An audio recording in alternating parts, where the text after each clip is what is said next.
The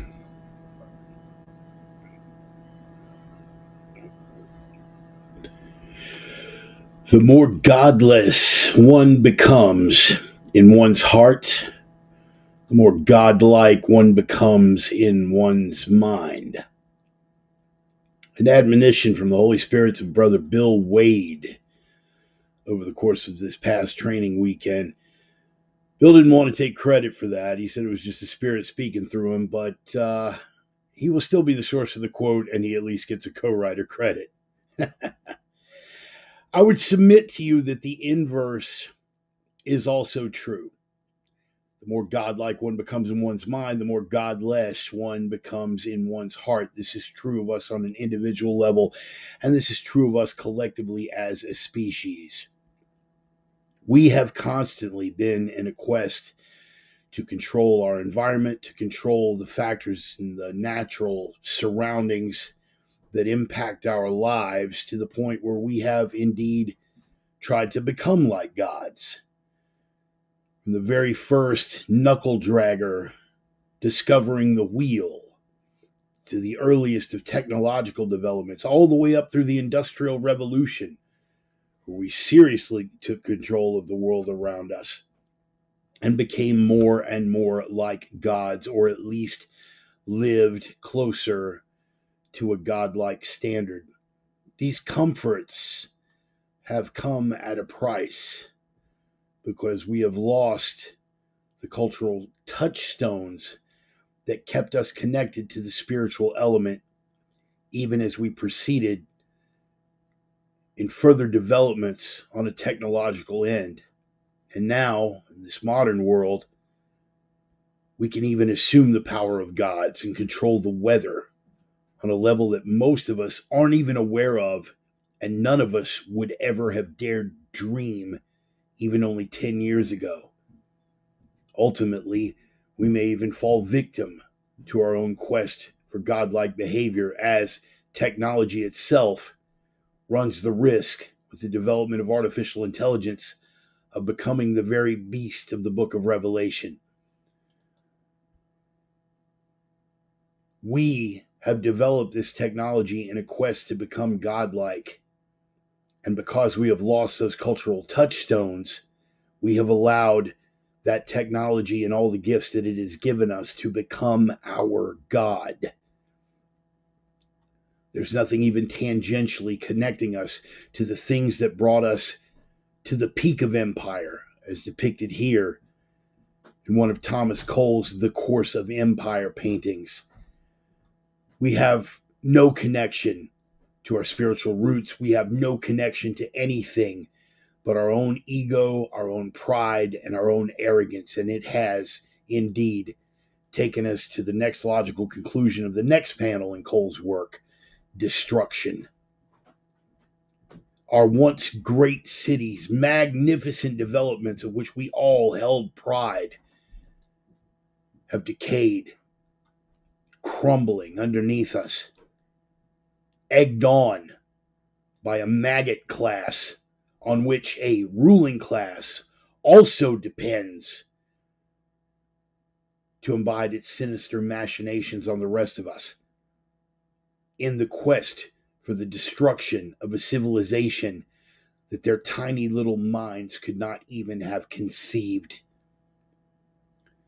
The war is indeed with things outside of ourselves, but the deeper war goes on within ourselves, because on the individual level, we have lost touch with any root or tangential connection to our spirit, and the spirit that has guided us, and the spirit that empowers us. Yes, Ephesians is correct. We do not wrestle against flesh and blood, but against the rulers, against the authorities, against the cosmic powers over this present darkness, against the spiritual forces of evil in the heavenly places. This is absolutely true. But at its core, the struggle is against these elements that we hold within ourselves,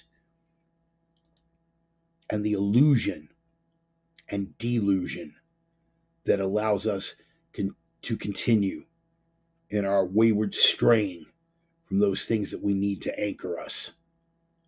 God help us get back on track, because we're pretty far down the hole. The opinions expressed by the Reverend are his own and no one else is on the planet. Not friends, not foes, not supporters, not detractors, not sponsors, and I cannot stress this enough, certainly not employers. They have been adjudicated thought crime in all jurisdictions. Consider yourself warned. They are coming from the heart. They are guided by the mind, speaking hate facts to dataphobes since 1969 and choking them with a jaw-stretching chunk of truth cock. Welcome back, boys and girls. It's time once again for the Sunday sermon. Some of you were a little bothered that I didn't do the truth cock thing last week. We'll see how it goes. I was trying to stay in the moment. Speaking of moments, let's have a good one coming in. Let's see where the fire is. Everybody in for the drum roll. Welcome back. We are level 2, the command center level of the BART bunker here in Spokane, Washington. I'm happy to have you guys on board. We open, as we always do, with the bumper music. A little gut-stomping rock and roll band from the once great city of Minneapolis, Minnesota. Speaking of cities that are in ruin, the now smoldering embers and ruins of Minneapolis, Minnesota. The band is Red Desert. The name of the track is Older No Wiser. Every week I get a little bit older, and every week you guys get to decide if I've gotten any wiser. Some weeks I do better than others. We'll see how it goes. Quick little roll call to see who's on board as we open up. Of course, the original Center Sister herself, Miss Emmy. We've got Roman and Terry from opiumtales.com on board. Good to see you guys. Brother Thomas from the left side of the state, in every sense of the word left. But we'll go with it, Thomas. Good to have you on board. Brother Mark down in East Texas, man. It was really good to see you last weekend. I'm glad that we got a little bit of time, a little bit of fellowship in, and I appreciate the return invite, man. I promise you, we'll be in touch. Probably more frequently than you'd even like. After a while, you're gonna get tired of me, but I'm gonna live up to what I promised you. Turtle Castle, been looking forward to this sermon all week. Right on, brother, and I'm happy to have you on board, man. It has been an honor to have your support, both on a moral level and physical level. All of the things that are going on here, man. It's just good to know that I'm actually reaching people. Brother Sonny, God bless you, brother. God bless you. I'm glad you made it out. For those of you guys who were wondering what happened to the sermon last week, I was at the tender mercies of the Russian, learning to make myself a little bit harder to kill, getting in touch with all the elements of violence, particularly the spiritual element of violence, which is sadly lacking in a lot of students of violence or people who proclaim themselves to be. Lance Joseph Gill on board. Hey, man, good to see you, brother. Thank you for being here. And, of course, love you, man. It was so good to see y'all last weekend. Can't wait to get back down there again. At the very latest, it'll be February. Hopefully we'll pull something off before that. Video, babe, right on, man. The mighty, mighty Bonsai of Bonsa. Good to have you, brother. I think you're going to enjoy some of this stuff. We're going to be touching on a lot of things, man. And it all sort of relatively ties in. We'll see how well we can syncopate everything and just sort of make everything work seamlessly without, too obvious of segue. Probably not going to happen, but we'll see what's up. Brother Jude on board. Outstanding seeing and training with you. How's the shin, by the way? I just wanted to ask, because mine's still pretty dinged up, just so you know. Little shot of liquid enthusiasm. Got my Iron Infidel battle bottle on board. Again, they don't pay me to give shout-outs to their stuff, but one of the things is I won't endorse anything that I don't actually use and or believe in. It's a bad business model, but hopefully we'll have enough reach to get guys like that on as sponsors, and we'll just kind of see how it goes. What is that, multiple colors?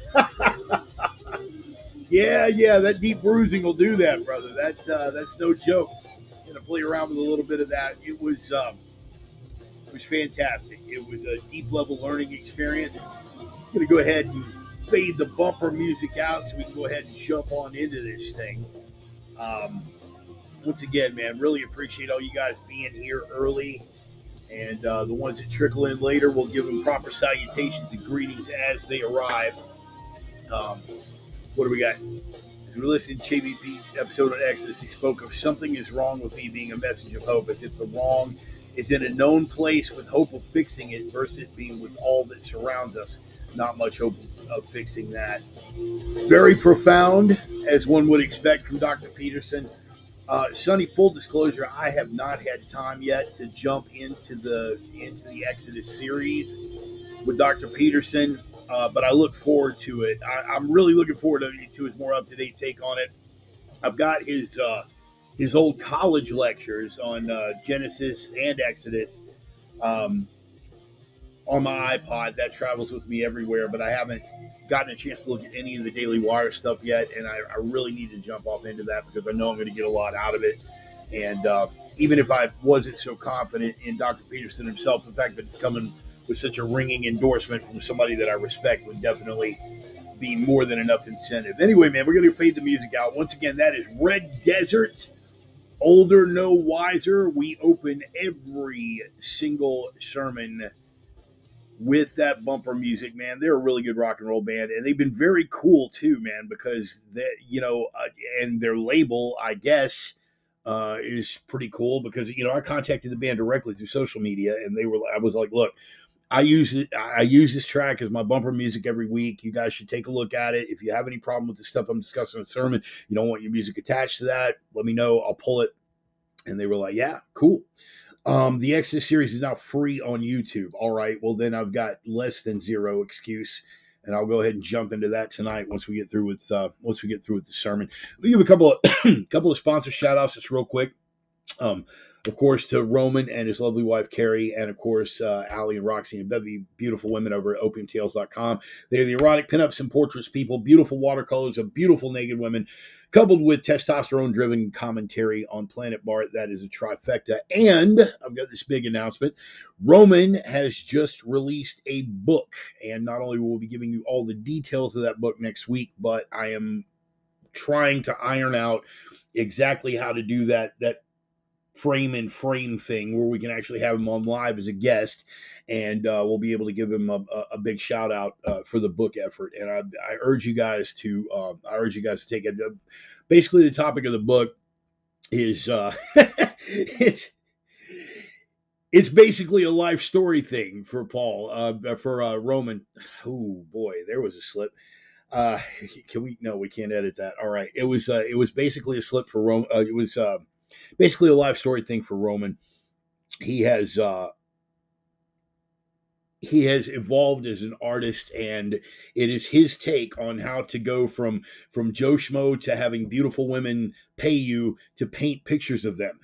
And it's going to be a humorous take, as one would expect if you've read any of his other commentary on the Opium Tales website, and I'm looking forward to getting a copy of the book and being able to put hands to it and read through it myself, and hopefully we will be able to get that done, and we'll have him in a nice little frame right over here in this corner.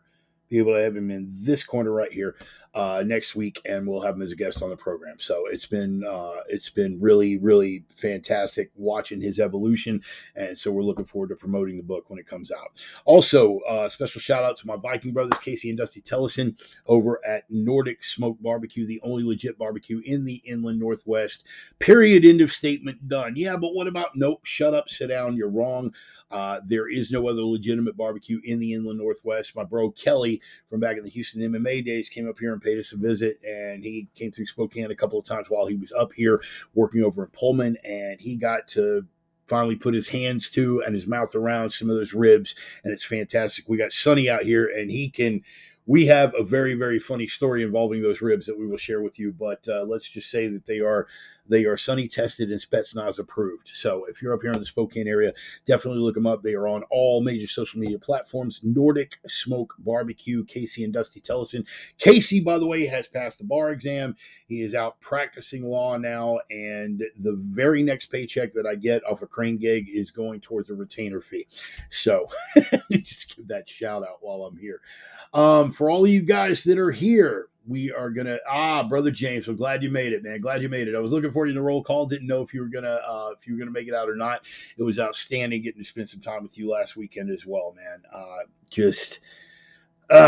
Being surrounded by really, really great men, being surrounded by brothers in Christ, by men of character, by men of strength and wisdom who have been there and experienced and have that deeper perspective that so many people, so very many people, men in particular, so-called men, the manlets that walk around claiming manhood in modern culture, um, are lacking these days. And again, it is our mission, it is our impetus, uh, both as a matter of being driven by the Spirit and a matter of being bound by our principles, to try to take people and make them better, better than they are, better than they think themselves capable of. Now, not, in fact, the overwhelming majority are unreachable in that sense. It's tragic, but it's a fact.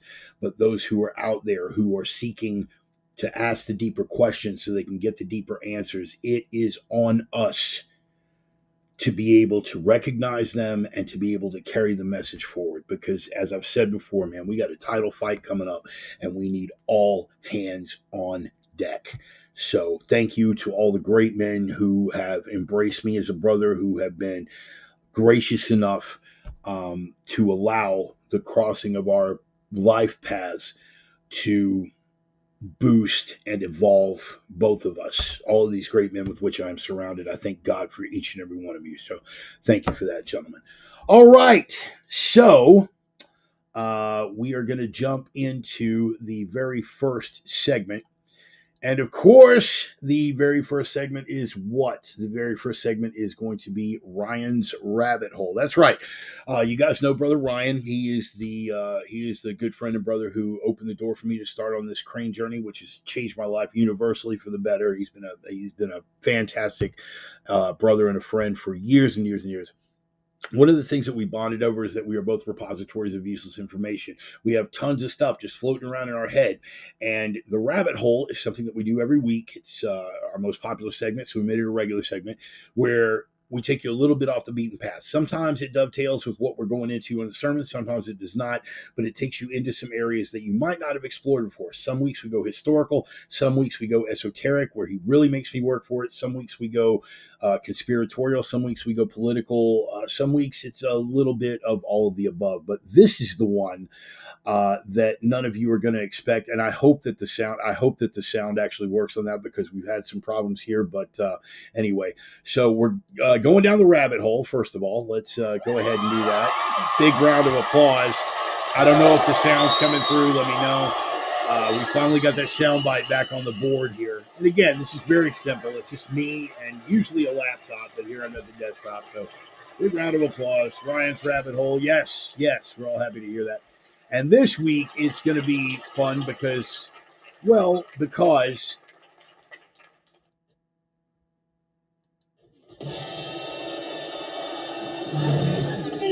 expects the Spanish Inquisition. That's right. Nobody expects the Spanish Inquisition. This week's rabbit hole is going to be Thomas de Torquemada. Thomas de Torquemada, he was the lead inquisitor in a period of history known as the Spanish Inquisition. The Spanish Inquisition has been taken quite correctly in a lot of senses as a very dark spot in the history of Christianity and Catholicism. Thomas de Torquemada, not to be confused with Juan de Torquemada, who was basically a papal apologist, who took a look at all the dark things that happened there and was he was just an apologist for the whole thing. I believe Juan de Torquemada died in, I want to say, 1466. Feel free to fact check me on that. Tomas de Torquemada did not die until 1498.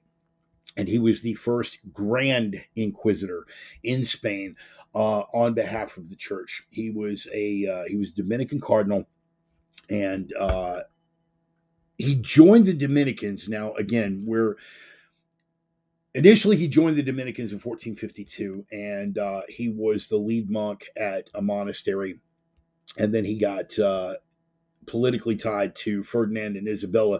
What else do we know about Ferdinand and Isabella? They are the ones that financed a certain Mr. Columbus discovering the new world. Now, a lot of people like to demonize Columbus. That's a rant for another time. Personally, if you wish to demonize Columbus, sell your land back to the First Nations people, get your ass back to Europe, or shut the hell up. Okay, let me just leave it there. Anyway, he got tied to Ferdinand and Isabella, and he was convinced that and quite correctly, let me be abundantly clear on that, because people tend to lose a sense of historical nuance. It is either black or white, it is good guy, bad guy, and history is never that simple. But he saw Jewish converts and Islamic immigrants as a threat to European civilization and to the church in particular. And I will say, on behalf of my own personal sentiment, that that was true then, particularly with Islamists, and again, particularly with Islamists, remains true today if you look at what is happening throughout Europe. But again, that is a rant for another day. He reorganized the Spanish Inquisition starting in the 1470s, and came up with there were 28 articles of guidance for inquisitors, specific things that were considered offenses against the church and offenses against God: heresy, blasphemy, apostasy, and one of the tactics, and of course, other things too, whatever their idea of witchcraft was. If you were a polygamist, if you had violated any number of obscure religious orders in the scriptures, they took it as you were beyond redemption and an enemy of the church. Their goal was to extract confessions. And if you fought and said, "I am not guilty," you would be tortured horrendously. I will let you do your own homework, however far you decide to go down that rabbit hole, but some of the most inhuman tortures ever conceived by the mind of man came out of the realms of the Spanish Inquisition. We're talking about the rack, we're talking about the wheel, we're talking about the Iron Maiden. Some of the torture methods that were used, like putting the guy inside the steel bowl and lighting the fire under, that had been used previous to that, but Torquemada and his guys kind of took it to some next level stuff. The worst of it came between the early 1480s and his death in 1498. Torquemada was merciless. Torquemada was unapologetic. As far as he was concerned, he was doing the work of God. And again, we will get into this a little bit more later on, because this particular rabbit hole does dovetail into some of the stuff we're going to be discussing later on in the sermon. But he had an absolute hostility towards members of the Hebrew persuasion, and basically, for all intents and purposes, was the German with the funny mustache centuries before German with the funny mustache had a chance. Had he had those weapons, had he had those means at his disposal, I would imagine his body count would have trebled that short little Austrian. But as it stood, there weren't that many Jews in Europe at the time, and under one of Torquemada's edicts, 40,000 of them were expelled from Spain. And of course, went out in the diaspora and wound up getting scattered throughout Europe. Now, again, he felt in his heart of hearts, and there's no indication from any of the historical record to suggest that Tomás de Torquemada, in and of himself, was just a born sadist. Okay, there are plenty of historical figures that are like that, who use religious justification for their own sadism, for their own depravity, for their own degeneracy in some cases. Elizabeth Bathory comes to mind. And there were several others that are going to be the product of the project for other rabbit holes that we're going to do.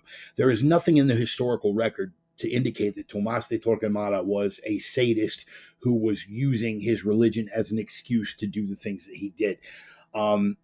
All indications are that he lived an austere and pious life outside of the church. He wasn't confiscating the riches from these people who were being persecuted and using it to enrich himself and live this big, lavish lifestyle. There's no indication of that. It wasn't until as he approached his death in the mid to late 1490s, his health started to fail, that the Pope who was in charge at the time, Alexander, Ryan, fact check me on this. Alexander the Fourth. Yeah. Okay. Somebody fact check me on that. Anyway, Alexander the Fourth, who was the head of the papacy at the time. Basically, a lot of people were afraid of Torquemada because he was so respected in some twisted level for doing the work of God to protect the church, to protect Europe, to protect the West. He was so respected by certain members of very elite classes of society that the papacy was loath to jack with him, because for any pope prior to Alexander to have called Torquemada into question, it would be like, what was it Fauci said? When you're questioning me, you're questioning the science. Torquemada would have said, if you're questioning me, you're questioning God. Right or wrong, that's where his head was. He truly felt convicted in his heart of hearts that he was doing the work of the church. The only obvious use of hate, religion to justify his hate, was his preconceived notions against Jewry at the time, particularly Spanish Jewry. But as far as the rest of the people who were tortured and killed under the auspices of the Spanish Inquisition, there was nothing in the historical record to indicate that he thought he was doing anything but the work of God. And even the popes prior to Alexander were pretty scared to jack with the man because, again, to very elite members of European society, to call the Inquisition into question would almost make you, oh, wait a minute, if you're trying to stop him and he's doing the work of God, what does that say about you, right? This is a trend that continues to this day on a whole lot of levels: religious, political, torturous, murderous, all of these things. But Tomás de Torquemada, that is the rabbit hole. And further, as long as we're entering search terms, Tomás de Torquemada and the Spanish Inquisition itself. And you can follow that rabbit hole whichever way you decide to take it. You can go down the rabbit hole of the torture methods. You can go down the rabbit hole of his religious justification. You can go down the rabbit hole of the members of the high-ranking members of the Catholic Church, including popes that agreed with him, high-ranking cardinals that disagreed, the fate of people who opposed him on whatever grounds, spiritual, political, religious, whatever. There are a million rabbit holes to follow on that, but the big rabbit hole is going to be Tomás de Torquemada, the first Grand Inquisitor of the Spanish Inquisition. And of course, like Monty Python, like Monty Python says, you got to look out for that, because nobody expects the Spanish Inquisition. Anyway, so I just thought I'd kind of throw that out. That was probably a little bit tasteless. So in that sense, it's probably completely in keeping with my personality. And once again, we have a little production difficulty here because it's just me and a keyboard. So that is Ryan's rabbit hole for the week. Hopefully you guys will follow it down and get something out of it. And some of you may already be familiar with the work of Torquemada. Some of you may already be familiar with the Inquisition. Some of you may already have preconceived notions about it and aren't completely fleshed out in that opinion because you've been misinformed. So I urge you, when you go down that rabbit hole, don't stop with just one source. Start taking a look at other perspectives. This is the purpose of the rabbit hole, is to take you completely out of that preconceived notion, because you may have looked at it one way for all this time based on incomplete information. And by going down that rabbit hole with other sources, it may color your judgment. It may give you a new perspective. Uh, yes, James, I'll catch the recording. Take care this week. Brother, I certainly will. Give that lovely wife of yours a hug for me and tell her thank you for the salsa and tell her that Charlie is all about the pickles. I'm not a pickle person, but the salsa was amazing, and Charlie is all about the pickles. So it came off like gangbusters, brother. Thank you very much, and give the wife a hug for me. Thank you for being here. Okay, what did we say? Oh, Roman with the fact check. Alexander the Sixth. Okay, all right, cool. Sorry, that's why I count on you guys. Let me see. What do we got? All right, so usual suspects are still on board. Let's go ahead and jump into the bullet points, shall we? New ink.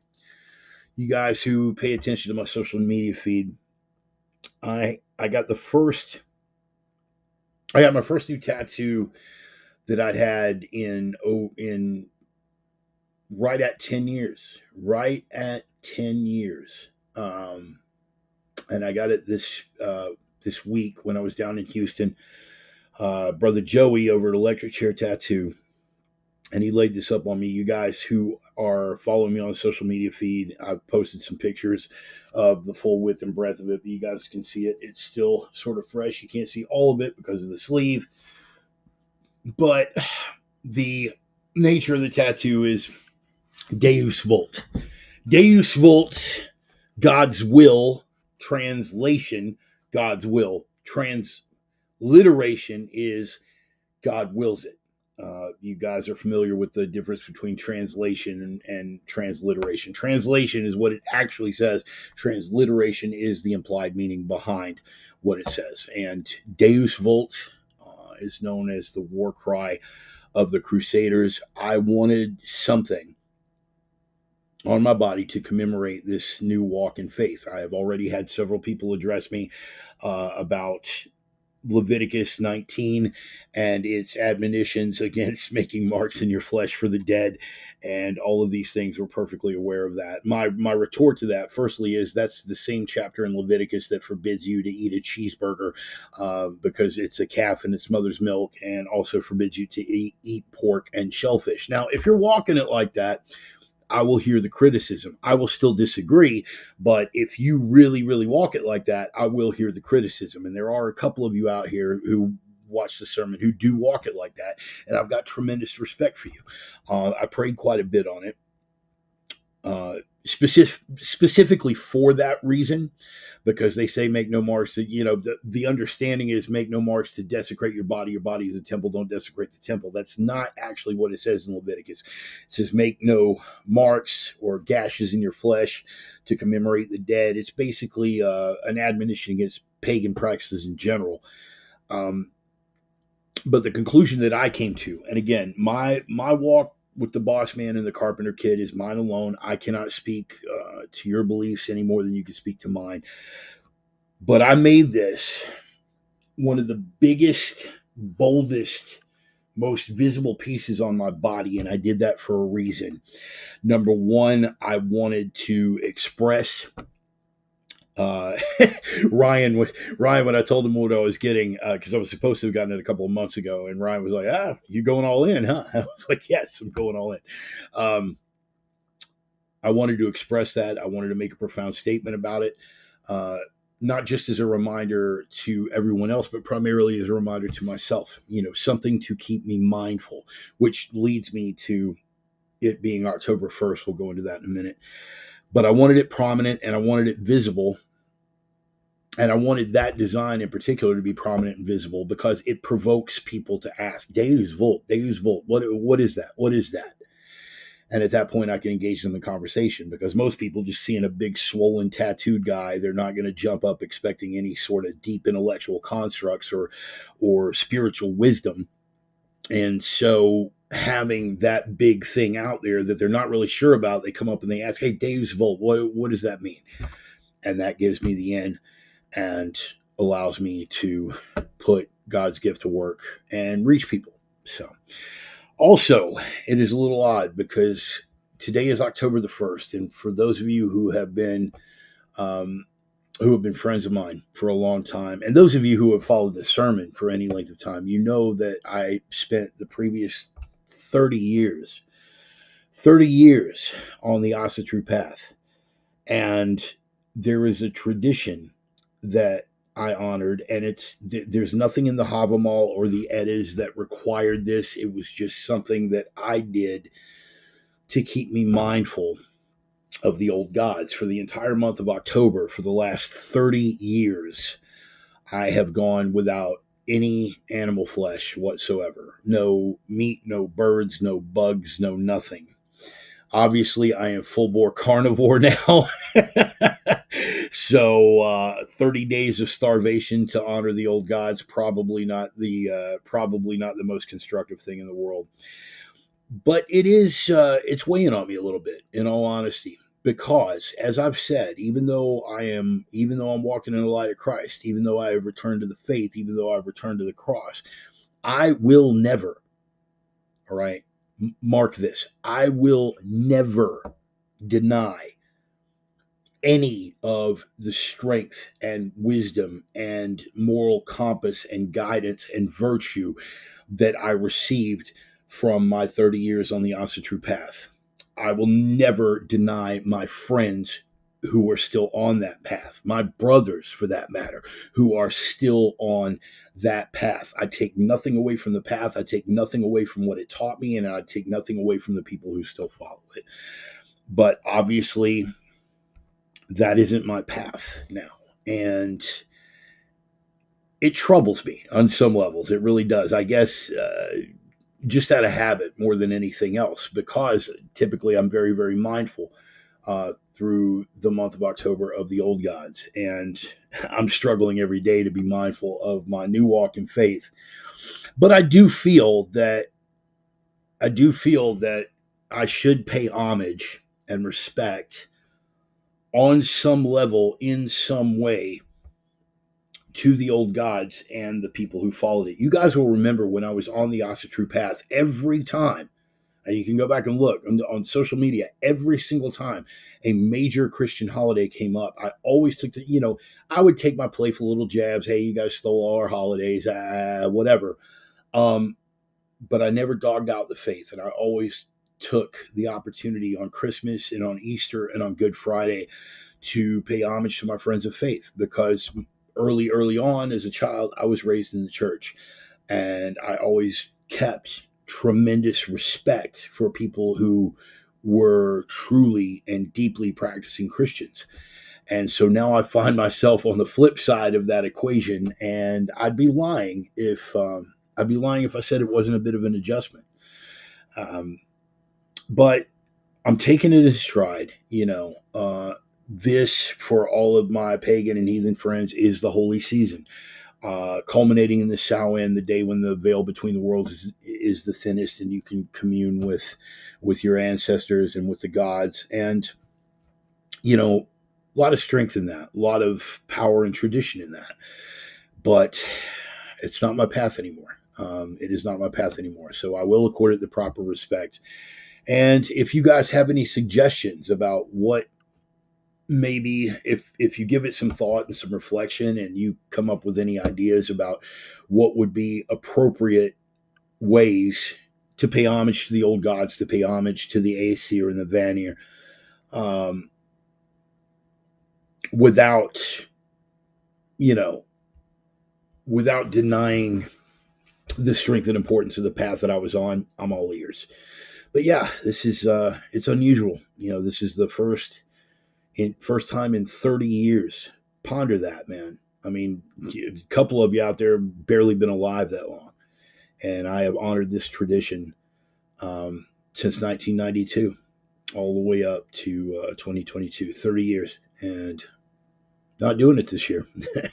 So it definitely feels like there's something missing. But what I've received in exchange for that has more than compensated. So it's a good thing. And we'll get more into the path and some of those things later on. But yeah, the new ink and what it stands for. Ultimately, we have more There is a bit around the neck and the chest that Joey and I are going to work on, which is going to be phase 2. And then phase 3 is just going to be an epic back piece, which I had planned for years, but now the scope of it and the overall theme of it is going to be considerably different, but it's still going to be just as epic. Those of you guys that really know me know that I have the word apocalypse tattooed from shoulder to shoulder in great big Celtic letters. Brother Hal, may he rest in peace, put that on me years ago. And that's going to be the overall theme of the piece. So we're going somewhere with it, and I will keep you guys updated via photos and stuff on social media as it progresses. So that'll be that. So thank you for your patience and your understanding and your interest in some of the guys that have asked me questions, and happy to provide answers whenever I can, whenever and however I can. Also, I just want to give, just totally unrelated, apropos of nothing, a shout out to this little kratom shop that I found in San Marcos. You guys know that I love, you guys know that I'm very fond of kratom. And I found this in a little kratom shop in San Marcos. This is beautiful. You guys know that I'm a little Cold War nerd. And I found this little tin, 50 jumbo capsules, 1836 kratom, atomic Mangda. So, yeah. So obviously I had to pick it up, and so that's setting me at ease right now, and we're really good. Thomas, you were one back then. Okay, well, youngster.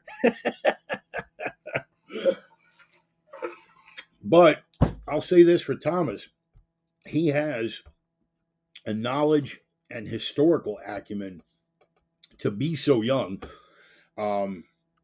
He has a knowledge and historical acumen far beyond his years. And by the way, Thomas, I love what you're doing. Guys, if you're up here in the Northwest, and several of you have asked, who do I train with? Look up my brother Thomas Hollyby. Look him up, because he has done the homework. What was that? Yeah, I know, millennials. What are you going to do, brother? What are you going to do? If you are in Texas, you should already be training with Sonny. If you are not in Texas, you should already be training with Sonny. If you are up here in the Northwest or anywhere west of the Cascades or anywhere west of the Rockies, period, and you have been asking around, who do I train with in this part of the world? Who do I train with in this part of the world? Look up Brother Thomas. He has paid his dues. He's got quite the skill set. And once you guys are done training, if you are a history nerd, you are going to want for nothing vis-a-vis conversation. So enjoy that. Second bullet point, wanted to get to new adventures in gun bureaucracy. You guys know, went into it several weeks back that I attempted to make my first gun purchase, my first over-the-counter gun purchase in, who knows, I can't even remember how many years, 10, 15, don't know.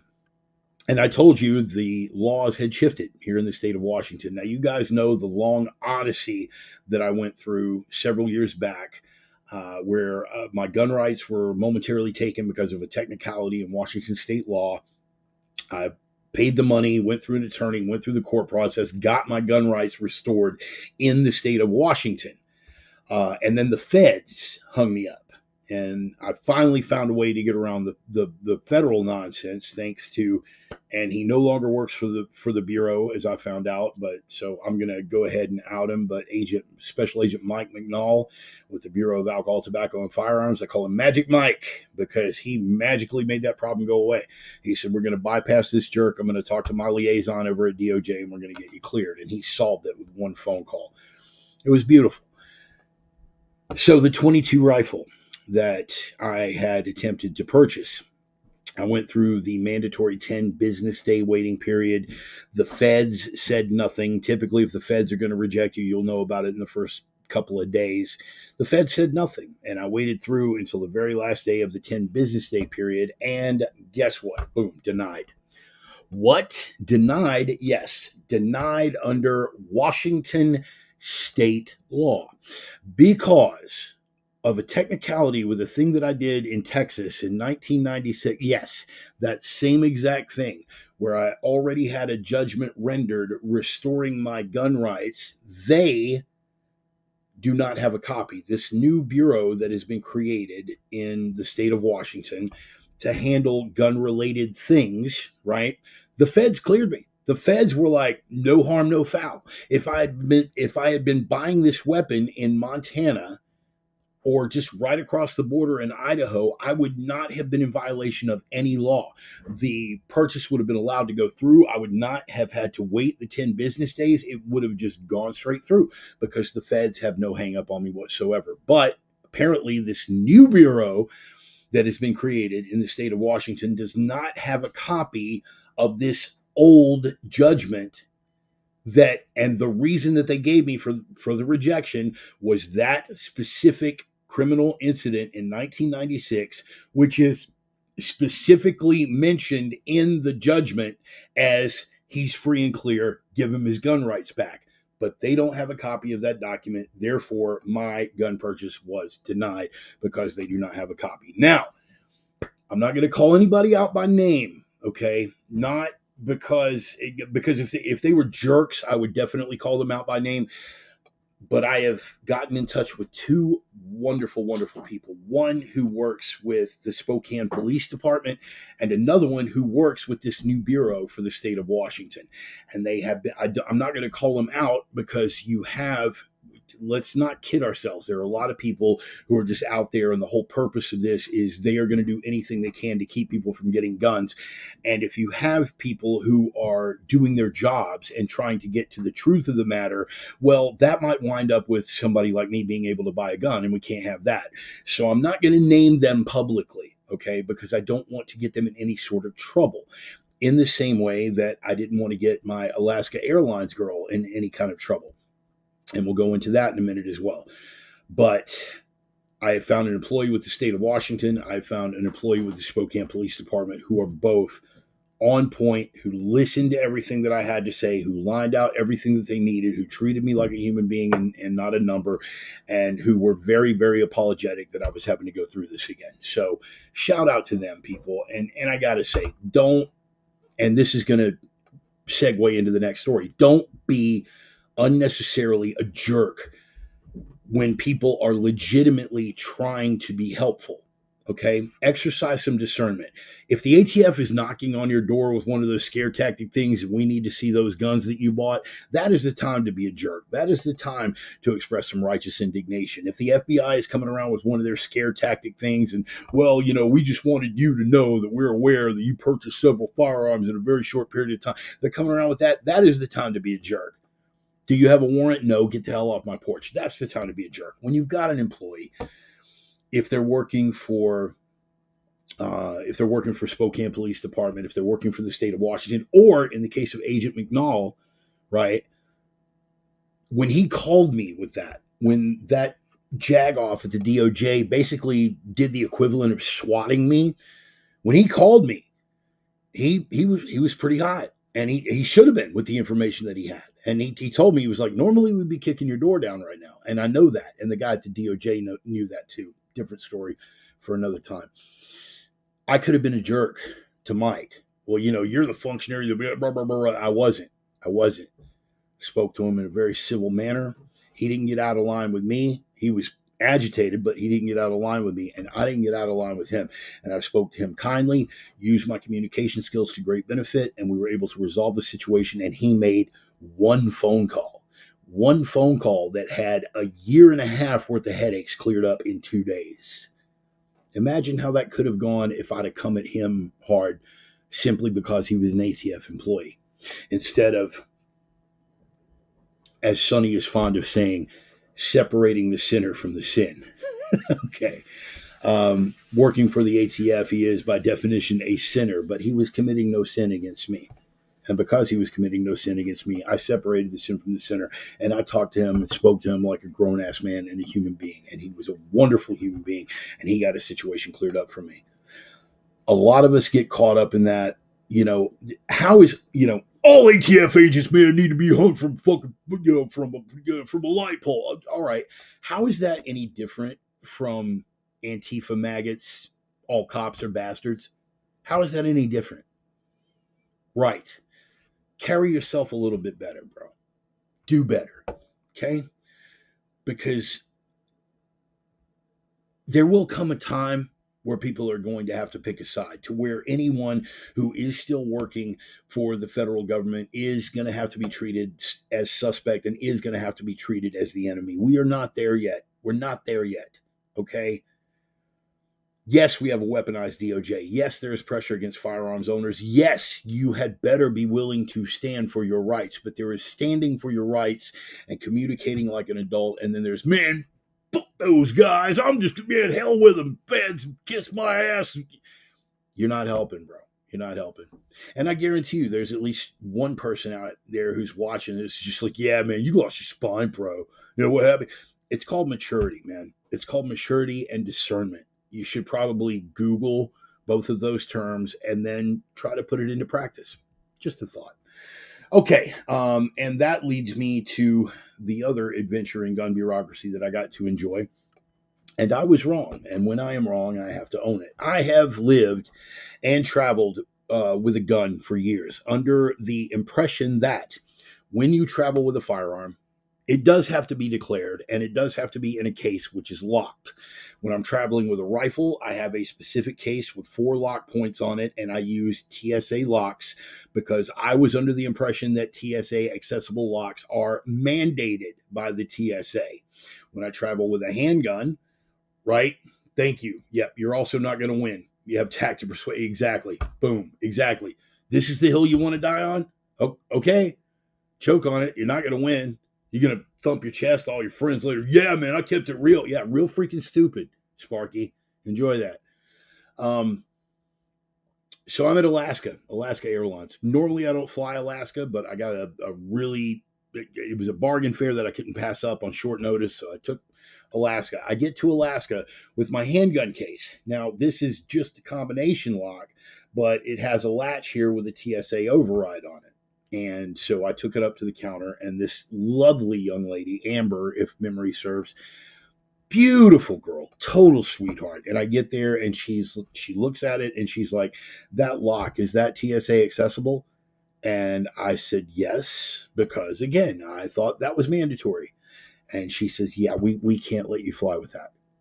What? What do you mean you can't let me fly with that? Yeah, we don't allow TSA locks. And I'm like, what do you mean you don't allow TSA locks? Like, well, because anybody can get their hands on one of those TSA keys and it makes everybody's locks accessible. So we don't allow those for traveling with firearms. If you want to get your clothes stolen, that's fine, but you're not going to get your gun stolen because somebody had one of those little TSA keys and they got hold of your stuff and they picked your lock. And I'm like, but TSA mandates that. And she was like, well, you're going to have to take that up with TSA, but Alaska does not allow that. And I'm like, wait a minute. So we called TSA over. The TSA agent responsible said, no, the TSA locks are mandatory.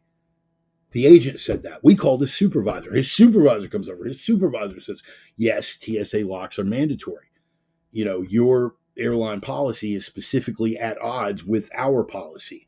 And Amber, because she is a problem solver, right? She said, look, you guys need the TSA lock. We can't allow him to fly with just the TSA lock. So what do we need to do to get by on a technicality so he can get on this flight? Especially after she found out I wasn't going to be flying back on Alaska. I was going to be flying back Delta, and this wasn't going to be an issue. The TSA said, well, look, we need it to be in that box with the TSA thing. But if you have a padlock that you can sell this man, which they did for like $450, if you have a padlock that you can sell this man, he can put it through the zipper pulls of the bag, which technically prevents anyone from accessing the case. Razor thin technicality, did absolutely nothing to make that gun any safer or to make it any more secure from theft. Did nothing. But it got us under the policy guideline because Amber was looking to solve problems. And it was the wink, wink, nudge, nudge thing like, well, you guys need this. We need this. I mean, I guess technically, if he puts a padlock here, then it's secured with something besides a TSA lock. And basically, it came down to, I'm not going to say anything if you don't. And the TSA guys were like, well, I'm not going to say anything if you don't. And I was able to fly. Now, I want you to imagine how that scenario would have gone if this lovely young lady, this beautiful young thing who was a former ramper, by the way, and we had much shop talk after we got everything resolved. What if I'd have been that guy? This is an infringement on my Second Amendment rights. You can't tell me this damn policy screwed up and bang. How do you think that would have gone? Would I have been traveling with my firearm, or would I have been borrowing a weapon from Jude for the duration of the training class? Furthermore, would I have been flying at all that day, depending on the severity of my objections? All because of what? She's enforcing a policy. And here's the kicker. As it turns out, TSA website does not require TSA accessible locks. The letter of the policy on their website says that you can use any lock. It hasn't always been that way, but they haven't been very public about the change. And again, the agent in charge and his supervisor, both, as well as me, were under the impression that TSA locks were required. So I could have, by shooting my mouth off, I could have knocked myself clean off a flight and missed the entire weekend. I could have had to travel without my firearm. Any of those things could have happened. If I would have decided, if I would have made the undiplomatic decision and be like, no, damn it, why? Pride. And I got to tell you what, even a year ago, I probably would have made that call. With my head up my own ass, puffed up in my ego and puffed up in my pride, and you can't tell me, what does that benefit anyone? What does it benefit anyone? If there is any profound change that this new walk in faith has had on my life, it is making me re-examine that pride. And as I've said to many of my friends, what do you always see me pray for? When I'm praying for something publicly, when I'm making a post publicly, what is the one thing? I may have several prayer requests, but what is the one thing I always ask for? Discernment. There are places where righteous indignation and wrath is called for. It is. Right? And there's some cases, most cases, where it is serving nothing but your pride and nothing but your ego. And I'm not going to judge you for it because I'm the worst. But I'm trying, Ringo. I'm trying real hard to be the shepherd. So yeah, policies don't make a lot of sense, but make sure that you know the policies and make sure that you separate the sin from the sinner. Make sure that you separate the policy from the person who's trying to enforce it, so long as that enforcement doesn't confront you physically, so long as they're not kicking in your door at 3 o'clock in the morning, so long as they're just being a bureaucratic headache instead of a physical headache. Have the discernment. Because if you decide to pick that hill, it could literally be the one that you die on. Y'all feel me on that? Good. And if I'd have been puffed up in my own pride and my own ego and I'd have lacked that discernment, I wouldn't have met my new friend Amber, that pretty little thing. I would still be at odds with Alaska Airlines, thinking that they had screwed up. I got to learn.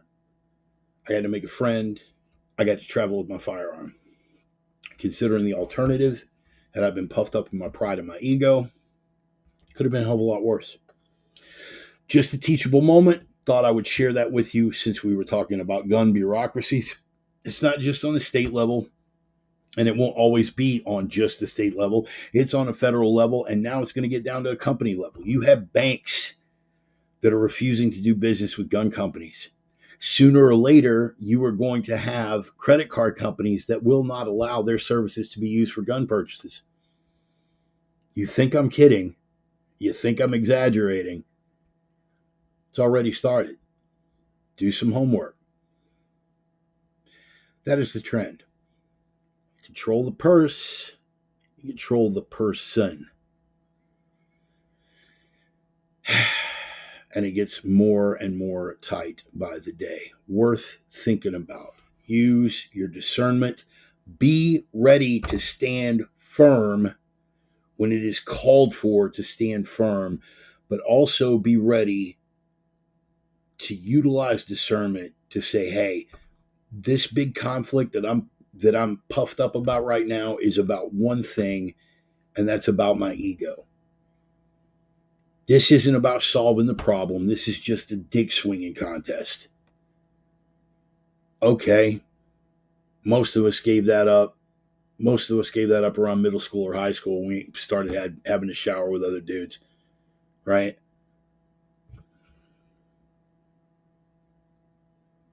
I don't compare my dick with other people's. I don't swing mine around anymore because I know what the fuck I'm holding.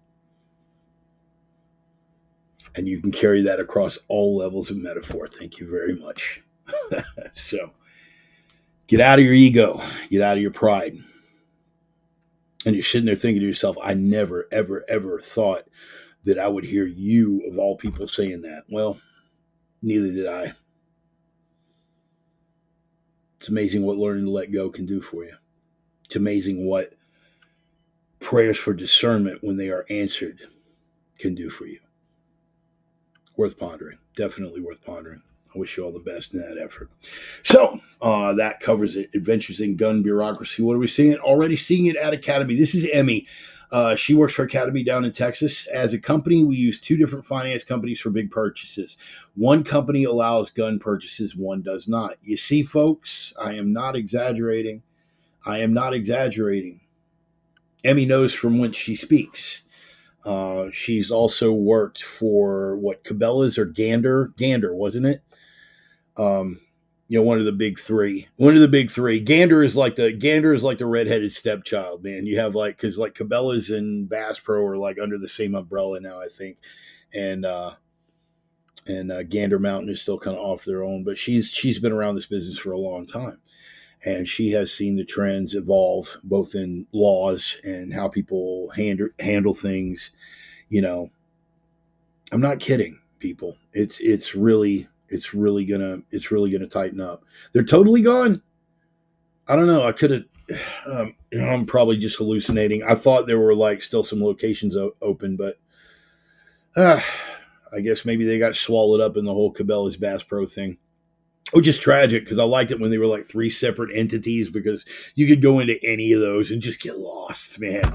Just, you're a little prepper gear fag and you're walking around just like, oh, this is awesome. If I ever hit the lottery, I'm going to spend my whole check right in this one building, that kind of stuff. So, wow, man. Well, I'm sorry to hear that Gander is gone. So, yes, adventures in gun bureaucracy. What else happened this week? Next bullet point, a Canadian oopsie reveals Ukrainian truths. Now, I am not going to belabor this too much because, again, I'm trying to stay away from politics, at least the politics that we have no hope of fixing. But it's nice to feel vindicated. And speaking of feeling vindicated, I want to address something real quick. Something that Sonny pointed out this weekend. And this is going to be a good segue because I'm coming off of not being caught up in your own pride. I do post a lot to Facebook off my memories feature about, look at this. I called this 8 years ago when it happened, right after Maidan. I called this right when Poroshenko came to power, this, that, or the other thing, sometimes even further back.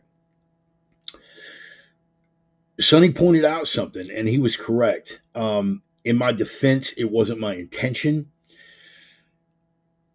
but I can see how it came off wrong, and I have to own the end result, not the intent. And that is, when I post from these memories, it's like, once again, I was ahead of the curve. It comes off like I'm puffed up in my own pride.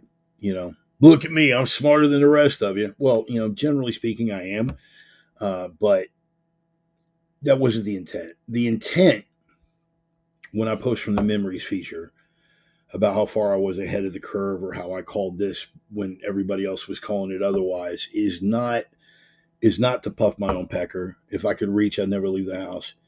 Um, the intent was to say that next time maybe you should listen. Maybe I've done some research. Maybe I've actually read up on some of these things. Maybe I'm a little better informed than you are, and you should at least give my opinion a day in court before calling me a tinfoil hat conspiracy nut job or a right-wing extremist. That was the intent.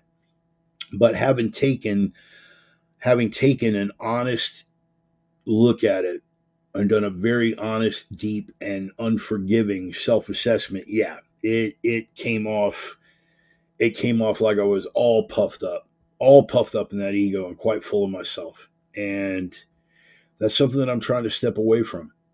And I really do appreciate Sonny bringing that to my attention, because it did compel me to take that deep inventory and enable some growth, or at least a little more of that D word that I'm always praying for, that discernment, right? So from now on, if you see me post from memories, tell me if that's still going on. If you see me post from the memories feature, I will try to exercise a bit more discernment to say, hey, I called this, right? Not to puff up my own ego, but just to make the statement that, look, maybe instead of listening to the glowing box and let them determine your opinion for you, maybe give some serious assessment and some serious contemplation to someone you know and their opinion, who may and probably does know infinitely more than you do on the subject because of his individual research. But this isn't, and if it is, I didn't want it to be about look at me, yeah, I called it right again. I'm the soothsayer, whatever. It's not about that. It's not about it. If anything, it gets frustrating. And that might have been part of it too. Just trying to alleviate that frustration, just to vent. In the same way that a parent does, who tells their kid 100 times, don't do that, you're going to hurt yourself. Don't do that, it's going to end badly. Don't do that, you're going to hurt yourself. And then they do it. And you're over here, that parent who was trying to spare them from heading down the wrong path, and you just got to let it ride. In that moment, the natural inclination is go, told you. And I'm guilty of that.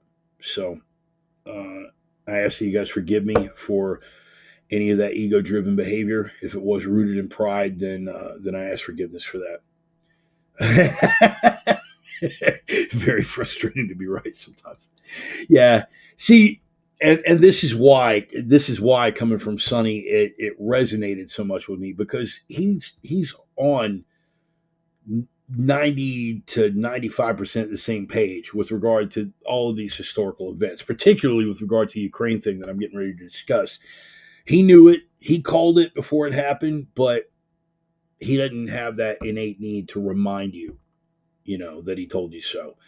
And maybe in that sense, it is rooted in pride for me. Like I felt compelled, Yeah, I told you, dumbass. I'm trying to walk a different path now. Trying to have a little more clarity and a little more discernment in my behavior. And the best way that I can illustrate that path is by example, And if I'm being a bad example, somebody should call me on it.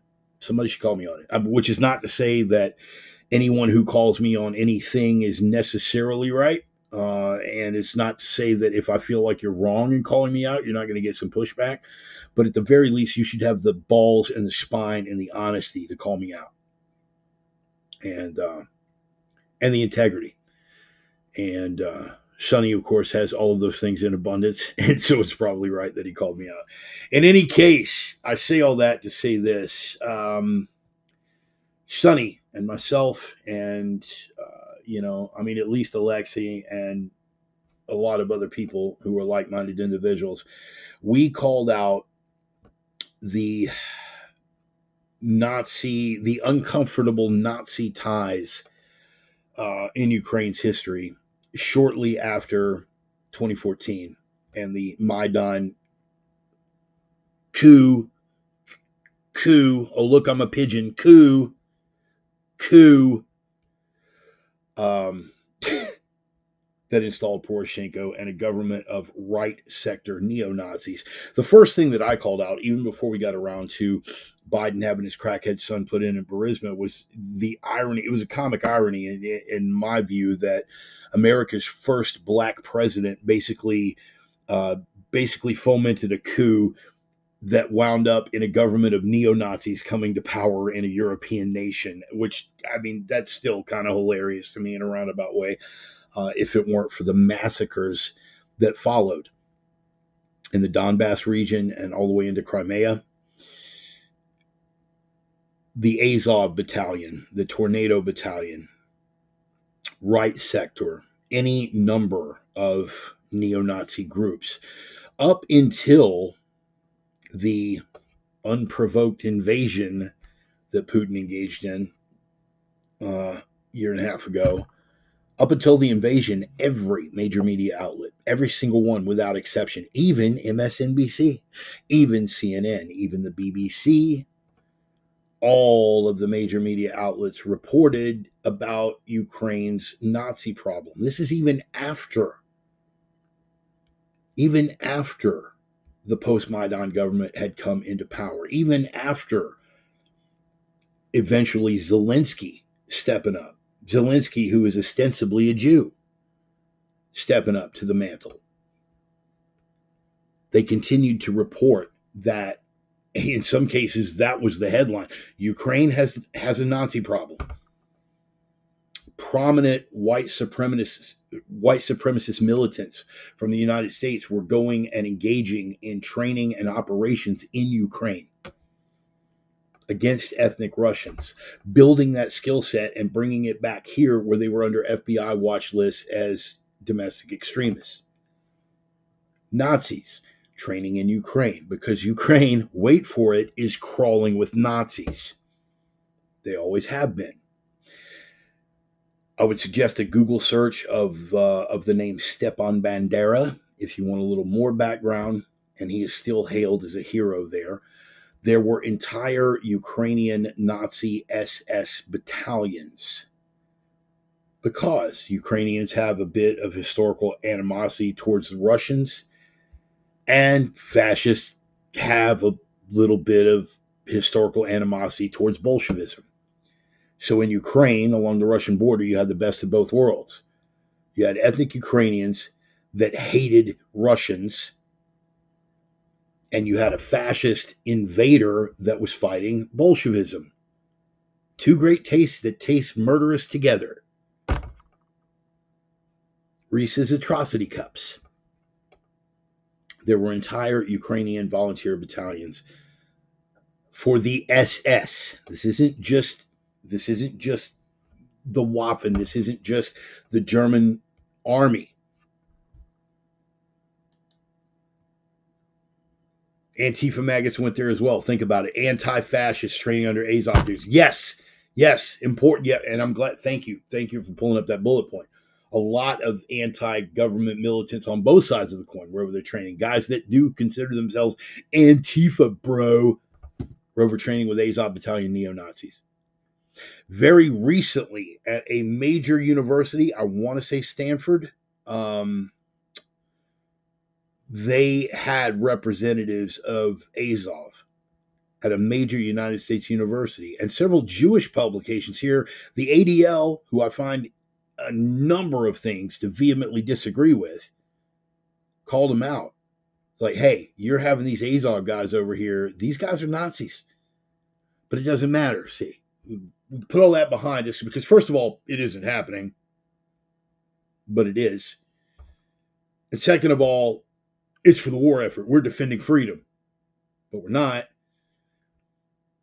Anything, it's so Orwellian, it makes the 7 teeth that I have left, it makes them hurt, okay? Oceania has always been at war with East Asia. It's literally the equivalent of that. This week, we were treated to the spectacle of the entire Canadian Parliament giving a standing ovation to a literal Nazi. A literal Nazi. Let me repeat that one more time. A literal Nazi. And I'm going to pull up some of the relevant facts here. I've got some of the stuff in the bullet points, but I want to make sure that I get nothing wrong here. Yaroslav Hunka. The Speaker of the House of Commons is a man by the name of Anthony Rota, and he's the Canadian. And when he spoke, he said his name is Yaroslav Hunka. I'm very proud to say he is from North Bay, and from my writing of Nipissing Timisking, he is this is the important bit. He is a Ukrainian hero and a Canadian hero, and we thank him for all his service. Quote unquote, in front of the entire Canadian Parliament. Volodymyr Zelensky was standing in the Hall of Parliament right next to Justin Trudeau when this happened. They identified Hunka as a freedom fighter against Russian aggression. Boy, you want to talk about turning history on its head, because theoretically he was. The only problem with that was we were allied with the Soviet Union at the time, and he was fighting on behalf of Ukrainian Nazis. But that's how they identify him. He's a Ukrainian hero and a Canadian hero. We thank him for all his service. He is a veteran of the 14th Waffen Grenadier Division of the SS. What do we know about the SS? Yeah, as long as it's killing Russians, it's all good. That's not racist. Right, of course.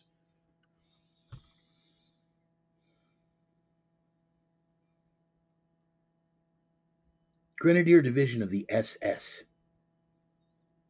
Do you want to know what happened to SS prisoners towards the end of the war when the Allies started making advances and pushing the Germans back to Berlin? You got captured, you were just a regular member of the Waffen, and you get shot down, you're a member of the Luftwaffe, you're treated like every other prisoner. If you are part of an SS battalion, oh, God help your mortal soul. Why? Because the worst of the worst atrocities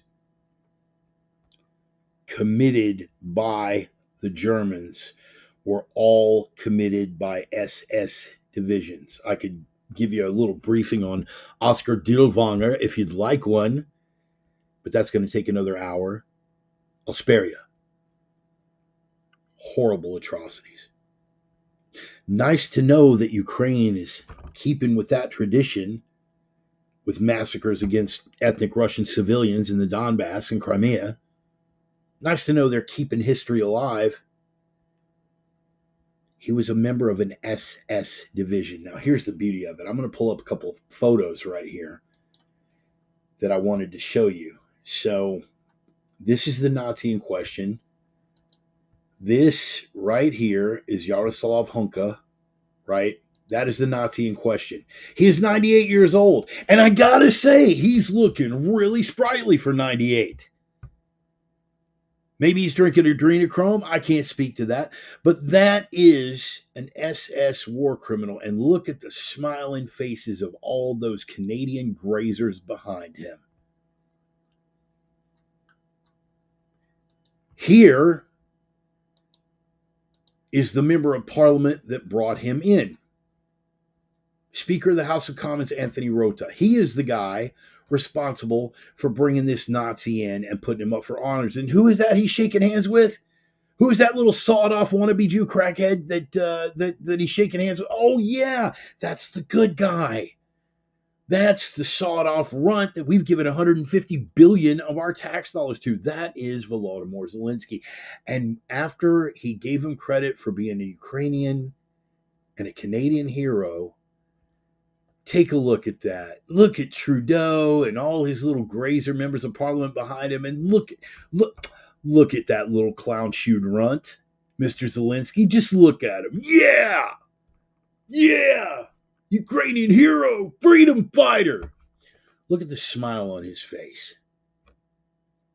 Here's where it gets sinister. Anthony Rota, the MP that brought him in, they made him the fall guy. He swallowed it, all of it. This was me and only me. I brought him here. Nobody else knew anything about this. This is all on me. He fell on his own sword. He fell on his own sword to save everybody. And I'm going to tell you something. I believe him. I believe him. I believe that he had no idea. Otherwise, how could you let the words escape your mouth when you know that the historical framework on a time level is World War II, and you know, or should, that we were allied with the Soviet Union in World War II, and he was fighting against Soviet aggression? I really do believe he's that ignorant. It takes a special kind of ignorance, a complete abject ignorance, to not be able to put that together and go, wait a minute, wait a minute. So he was fighting, he's World War II, and he was fighting against the Soviets. But wait a minute, the Soviets were allies, so that means he was fighting. I really believe he's that stupid. I absolutely believe it. Absolutely, without equivocation. Trudeau. Right, Thomas, this is all Russian propaganda. CNN told me so. Trudeau is a coin toss. I think it is entirely possible that he is enough of a brainless shill that he was just reciting talking points. And I do believe that when it was brought to his attention, he was probably deeply shocked, but already knew, being the Klaus Schwab disciple that he is, that they were going to have a fall guy and that he was not ultimately going to take them. Here's who I don't believe didn't know anything. Zelensky, the entire Ukrainian delegation, they knew. They had to have known. There is literally no physical way. I don't know if you guys noticed, but I've been cursing a lot less. I used to drop the F-bomb as punctuation. Now I drop it when it needs to be dropped. So cover your kids' ears. I'm about to drop one on you. There is no fucking way that they did not know. There is no reasonable or even remotely articulable set of circumstances that would allow a person who was a member of an SS Grenadier Division that they did know was fighting against the Soviets, that they somehow did not know was a Nazi. They knew. But this is the level of fawning and genuflection to which they have become accustomed. That little cokehead clown shoe, sawed-off boy in his fake-ass military uniform, knows that our president is compromised, knows that we will keep kicking the money down no matter what he does, and knows that the same media that told us for years about Ukraine's little Nazi problem has now flipped the script and insisted that any word of any Nazis in Ukraine is merely a Kremlin talking point. If you even mention that there might be one or two Nazis that escaped the Grand Purge and made it to Ukraine, you are a tinfoil hat conspiracy theorist repeating Russian talking points. This is how deep the propaganda goes. And the scariest part is the faithful swallowed it.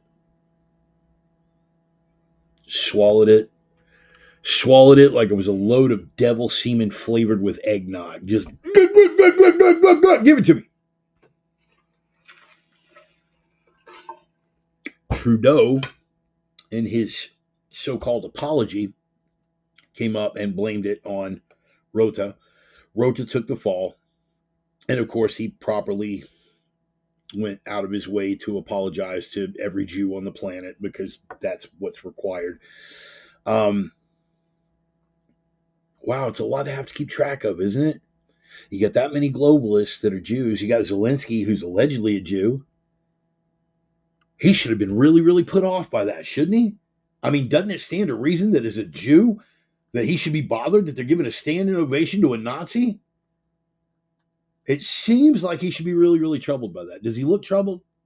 Does he look troubled? He knows exactly what the hell he's doing. And the fact that he's a Jew, if in fact it is a fact that he's a Jew, is merely cover for the narrative. But Trudeau, in his apology, lit into conservatives for politicizing it and using it as a chance to repeat Kremlin talking points. Hate to break it to you, Sparky, but when you live and exemplify those Kremlin talking points, they're not talking points, they're facts. ODP, objectively, demonstrably, and provably. Facts, not talking points.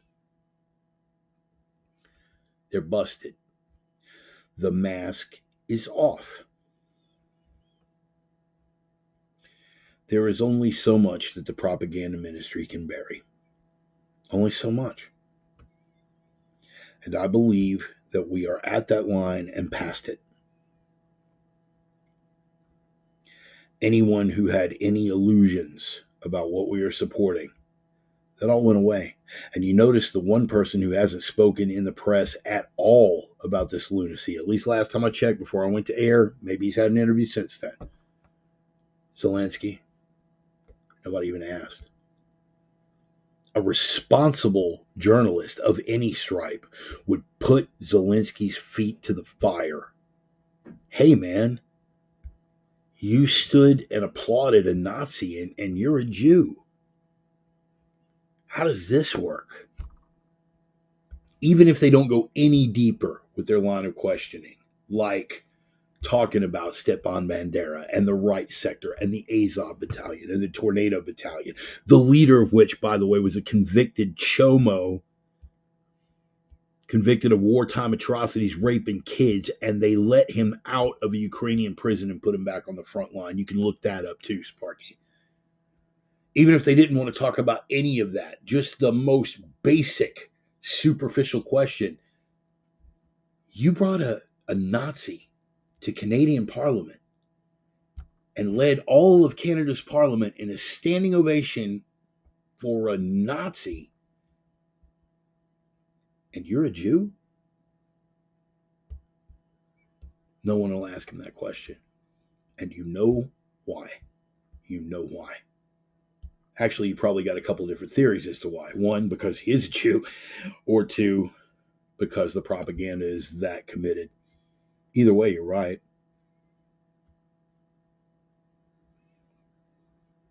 I should point out, for the sake of full disclosure, most of you guys already know. You know the complexity and the nuance of my racial politics, and you do know that I have a history with the stiff arm salute crowd. So this isn't me just picking on Nazis. This isn't me just calling everybody that disagrees with me a Nazi. That's a tactic of the left. I know what a Nazi looks like. I can call it out when I see it. And I can damn sure call it out when every single facet of historical evidence supports that claim.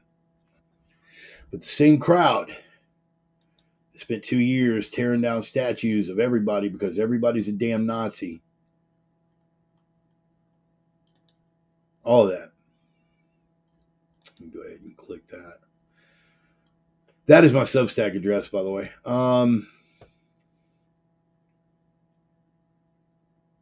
They spent 2 years tearing down statues because everybody's a damn Nazi, and yet that same crowd gives a standing ovation to an actual Nazi because it's an actual Nazi that we've given $150 billion of our taxpayer dollars to without accountability in a conflict for a country that most people can't find on a map that has pushed us quite literally to the brink of World War III. Why? Because we have a compromised president.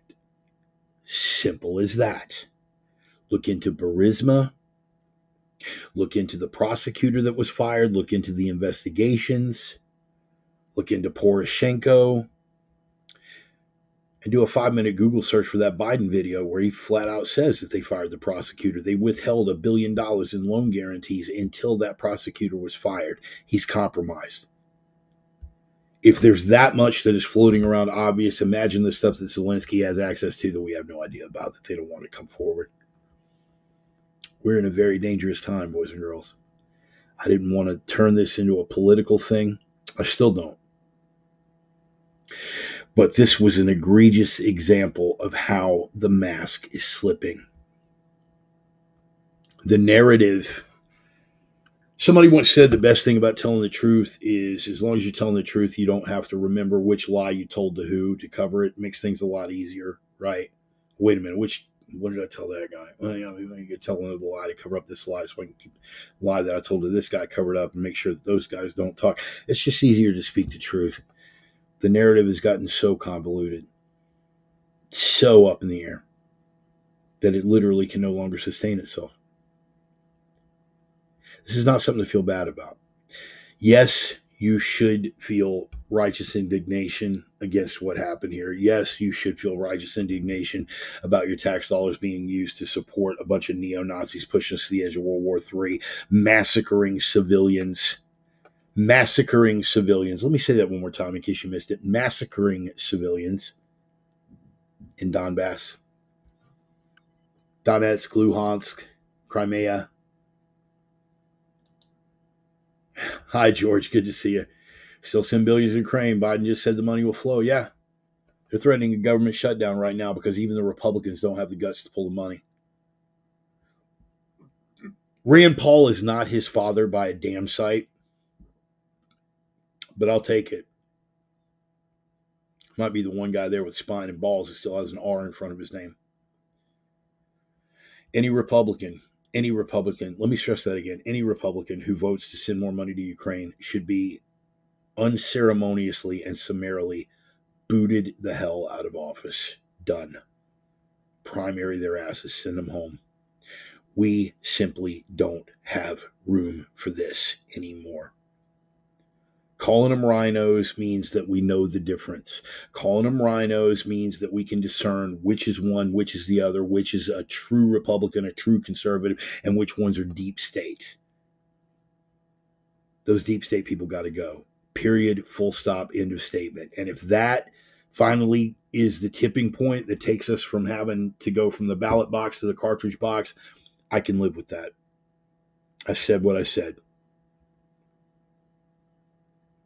Because if it does come to that point, then the ballot box is meaningless. We have no other solution but to go to the cartridge box. I pray that it doesn't come to that. But be aware. The mask is slipping. People are figuring things out.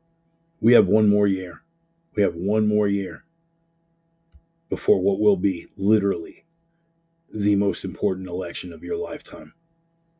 Maybe the most important election in the history of the United States. We have 100 different factors going on. Any one could prove the tipping point to set things off catastrophically one way or the other. It doesn't matter. But I will tell you this, and this goes out to a lot of the black pill crowd that, man, it's too far gone, bro. Game over, man. You're no help. You're no help. Get your ass registered. Get your ass to a ballot box. If, after the 24 election, we still not have taken a major step toward rectifying anything, or there is no sign that it is course correctable, I will shut right up. I give you my word right now as a man. I will shut right up. But you guys who apparently aren't far enough down the line where you want to put on a Hawaiian shirt and get on with your boogaloo, you're not ready to drag people out and put them at the end of a rope. You talk about it, but you ain't done shit. But the one thing that you could be doing, you don't want to do because it doesn't do any good anyway. Sit down and shut up, man. Seriously, sit down and shut up. Get busy voting or get busy cracking skulls. Because right now, when you're doing neither, you are all about talk. Now, I think it's stupid and counterproductive at this point to get out and start splitting heads, running ropes over lampposts. I think it's stupid and counterproductive at this point to go that route, and I pray that you don't. But I'll at least respect the honesty. Instead of you just sitting there doing your bong rips, talking about, ain't nothing going to change until you start dragging them out and hanging them. All right, well, get busy. Or vote. Otherwise, you're just sitting around waiting for everybody else to make your decisions for you on every level, and that's no good for anybody at all. I said what I said. I want to close with this.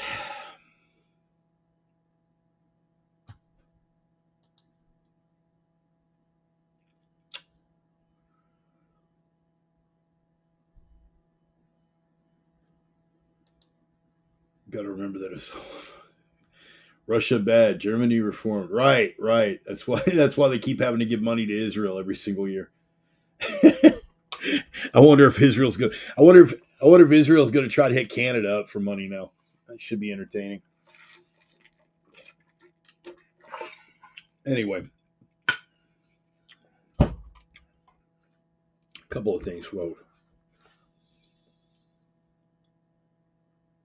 And maybe kind of what I was just talking about sort of touches on this a little bit.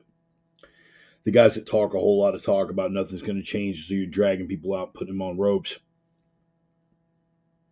But they're not stepping up to put people on ropes.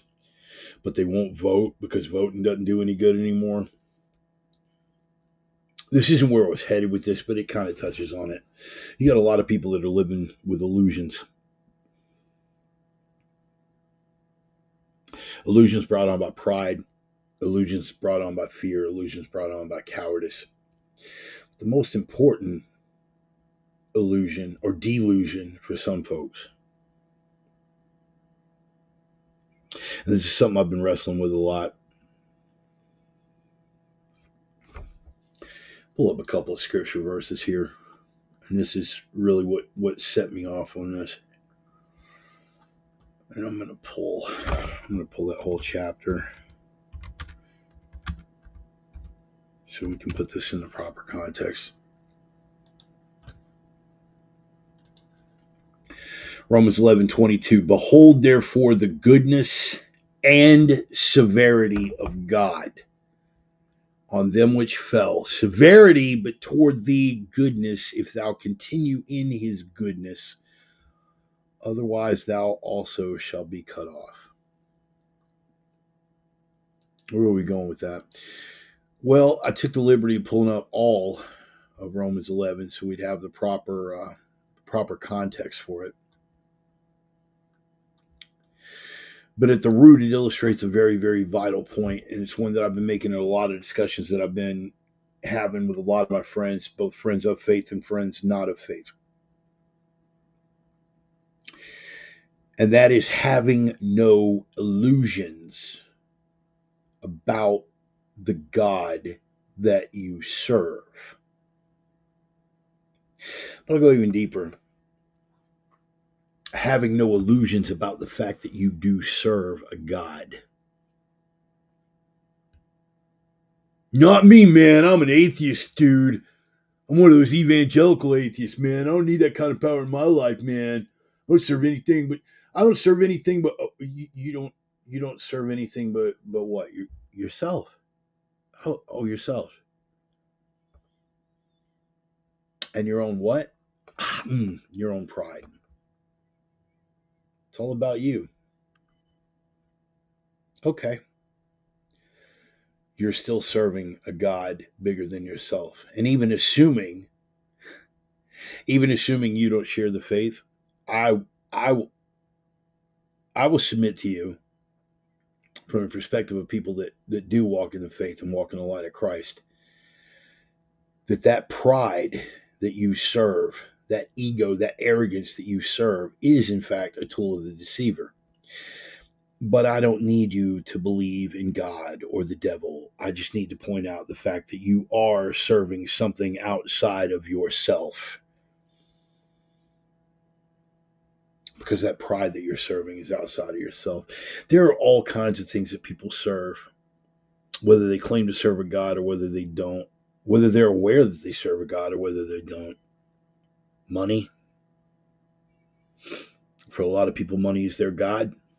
They work themselves to death for money and the things that it can buy, the luxuries it can buy. Nothing wrong with that. Just don't have any illusions about it. Be able to accept the full width and breadth, the capabilities and the limitations of the God that you serve. If the God that you serve is money, understand the capabilities. You put all your heart and soul into stacking that paper and all the things that it can buy and all the comforts and material luxuries. It literally will not buy you love. It'll buy you some pretty amazing sex. I will tell you that from firsthand experience. It'll buy you drugs that'll make you feel like you're in love. It can take the edge off your misery. But it only gives back to you as long as you keep chasing it. And eventually, there's nothing left to buy that you even want. It's an interesting God. It's the God that most of us serve, this consumerist culture. But you are serving a God, my friend. Every morning, you drag out of bed, that same ritual, because it is ritualized behavior. You stand in front of that mirror, and maybe even part of that is a little bit of ego because you built a temple to yourself. One of my exes,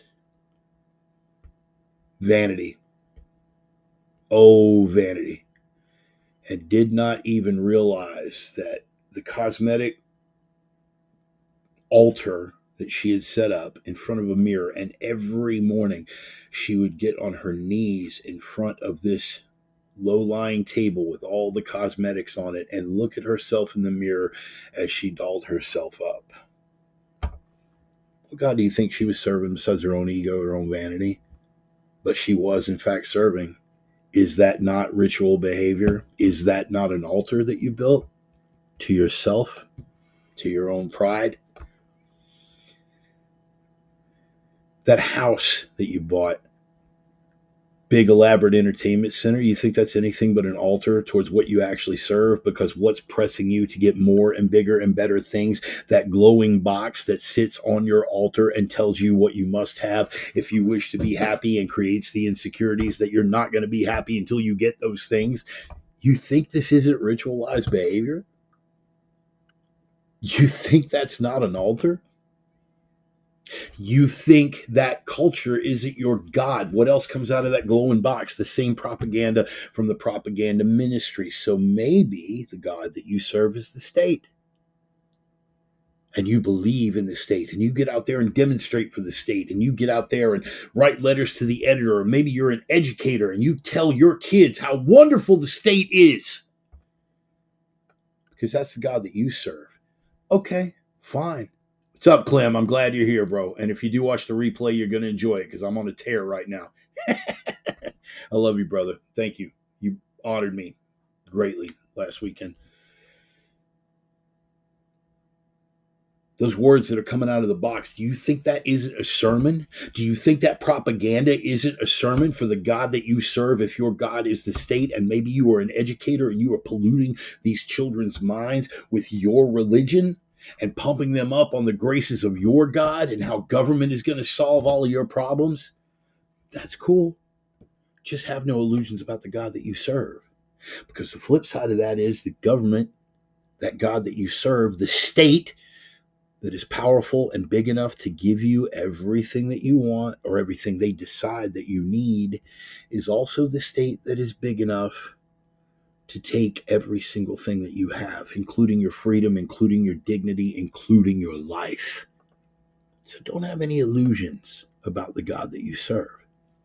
Serve as you will. I don't need you to share my faith. I don't think half of you are ready. I wasn't. But have no illusions about that God that you serve. If your God is the state, have no illusions about the good and the bad, the benefits, the capabilities, and the limitations. And keep in mind that the flip side of that is a hell of a fallback. If you were serving nothing but your own pride, pride can drive a man to do great things. I don't even need to tell you what the scripture says about it. Pride was the original sin. Pride was the one that got Lucifer and his lot cast out of heaven. Pride goeth before a fall. Do I need to elaborate? But that's what my faith says about pride. Pride here in the material world has driven men to do very, very great things. And it has also driven men to create great, great atrocities. And that pride will betray you at the worst possible time and leave you empty, vacuous, and holding nothing.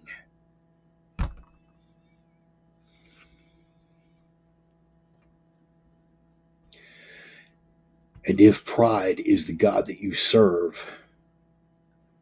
remember that little quote from Brother Bill that we opened the program with, the more godless one becomes in one's heart, the more godlike one becomes in one's mind. And I submitted to you at the start of the program that the inverse was also true. The more godlike you become in your mind, the more godless you become in your heart. What else could explain on a cultural level, as we came in, that we have become like gods? We have these magnificent things that our human minds have created, never mind the source of all truth, never mind the source of all intelligence. We have done this in our pride, and we've created this glorious civilization that used to honor God, that at its peak honored God in some way, shape, or form, but now serves only itself and its own pride and its own iniquity. Celebrates degeneracy, because what greater expression? You know what I found out? This is a weird thing, man. A little dip into, I know this is going to seem like a really weird sidebar. Pussy candles. Yeah, pussy candles. What? There is a company out there that legit will go to your home and take a plaster mold of your holiest of holies and make candles out of it. What level of comfort do we have to be at as a culture to where that's even something that would be thought about? What level of comfort do we exist in this culture? You guys familiar with the Folsom Street Fair? You should look into it. That's a level of depravity that even the inhabitants of Sodom and Gomorrah would look at and go, dude, what the hell? And this same class of people consider themselves oppressed, because in some parts of this great nation and in some parts of the greatness that is Western civilization, this same group of people don't get their first choice of bakers of a wedding cake. You want to live like that? Live like that. Understand the God that you serve. You are serving your own pride. You are serving your own lust, and that's cool. I'm not judging. I'm the last to judge on that front. The way some of y'all get down out there might be something to be right up my alley. But I don't dedicate my life to it. I don't give my soul to it. And I don't justify my own degeneracy based on anything. I recognize it for what it is. I try to keep it under wraps. I try to keep it leveled. But not culturally. Not culturally.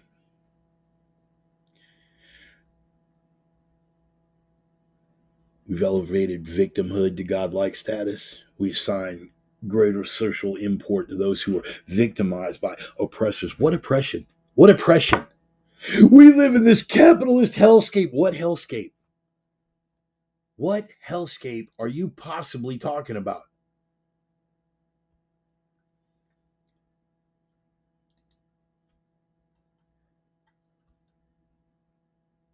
There are places in this world that are hellscapes. You are a part of God's highest expression on this earth in human history. You are not oppressed. This also goes for a lot of crybaby Christians right now. Let me be abundantly clear on that, as I was last week. You are not oppressed. It's coming. For all the people on both sides, it's coming. You want to see what oppression looks like? Let the West fall. Let the West fall. And let its two biggest adversaries, either Chinese communism or Islamism, come to power. Keep living that lifestyle and tell me how oppressed you were under big, bad, white, evil Western civilization.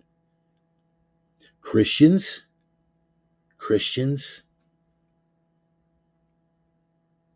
are you taking some kicks right now? Oh, you're definitely taking some kicks right now.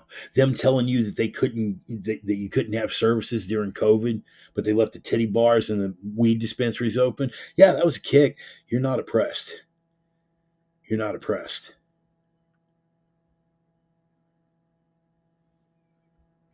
Because part of this lecture is for you too about not having any illusions about the God that you serve.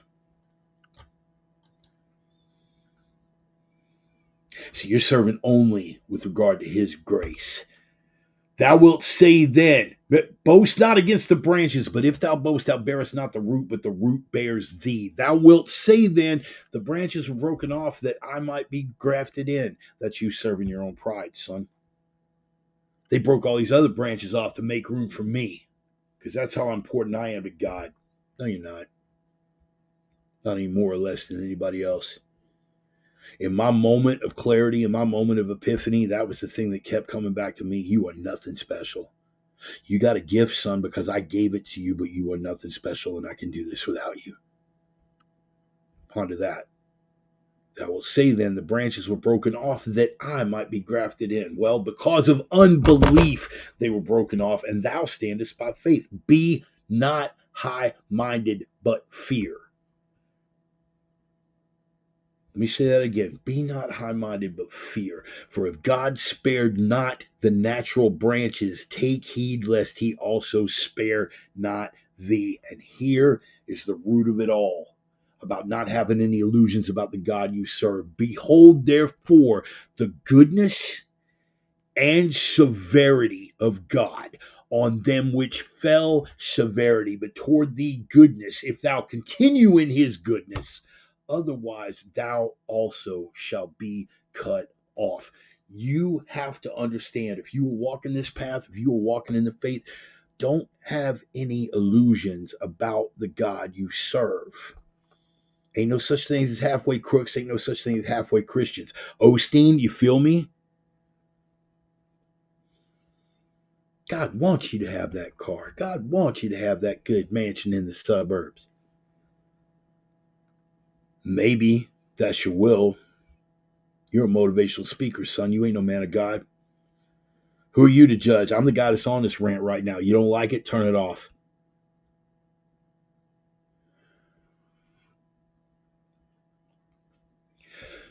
Understand the love and the severity of God. You have to understand and have no illusions about that God that you serve. The loving Father and the vengeful King. You can't have any illusions about this. I'm going to take it back to some stuff and revisit the things that we visited over the last couple of weeks. That loving God that cared about you and your irredeemable ass so much that he sent his only begotten son to be scourged and executed in one of the most unspeakable ways possible, to bleed out and suffocate to pay for redemption for your irredeemable ass. What an amazing, loving God. That God that couldn't find a righteous man in two cities and scoured those two cities off the face of the earth with a rain of hellfire, and turned one of his servants' wives into a pillar of salt for disobedience. Same guy.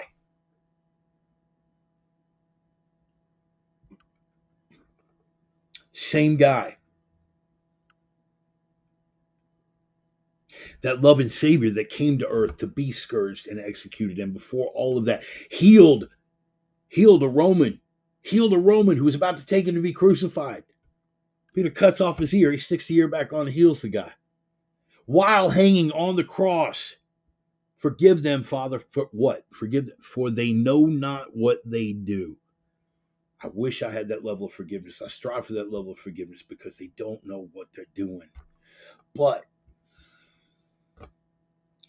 that Savior that turned the other cheek, love thy neighbor as thyself. Yeah. That prophet that wrapped up a big bundle of sticks and chased through the temple, beating the hell out of the moneylenders because they turned his father's temple into a den of thieves. Same guy. Same guy.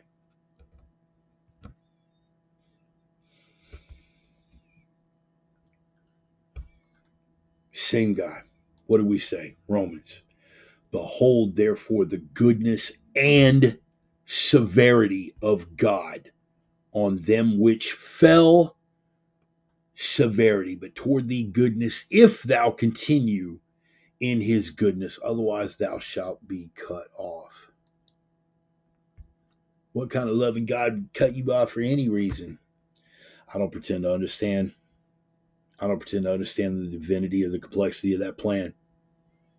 I've done tons of psychedelics and I couldn't begin to contemplate the universe independent of the God thing. But keep in mind that you're projecting your understanding of love and your understanding of wrath. And your understanding of love and wrath might be coming from a place of pride, might be coming from a place of cowardice. Because violence isn't in your nature. You project that your understanding of God would not allow for such violence, for such discernment between love and vengeance. It's not something you can process in your own head. You can't get your head around it, so you're not going to apply it to God. Easier for you to say there is no God or there couldn't be a loving God or he wouldn't believe in something like this. Don't assign your lack of understanding. Don't assign your limited perspective. I don't need you to walk in my faith. None of us here do. Boss man doesn't. Carpenter kid doesn't. He's provided you a path. He's provided you grace and redemption and mercy, which is better than me or any of you deserve. But it's cool. Continue in your pride. Continue in your arrogance. Continue in your ignorance. Continue in your fear. But don't have any illusions about the God that you serve. For those of you who serve money, thou canst not serve both God and mammon. Those of you who are on your knees at the temple of mammon, chugging it down, I wish you the best, man. I really do. I hope that all of the things that you can buy with that money fill the void in your soul. For those of you who serve the state, you have my prayers. You do not have my sympathies, not at this stage of the game.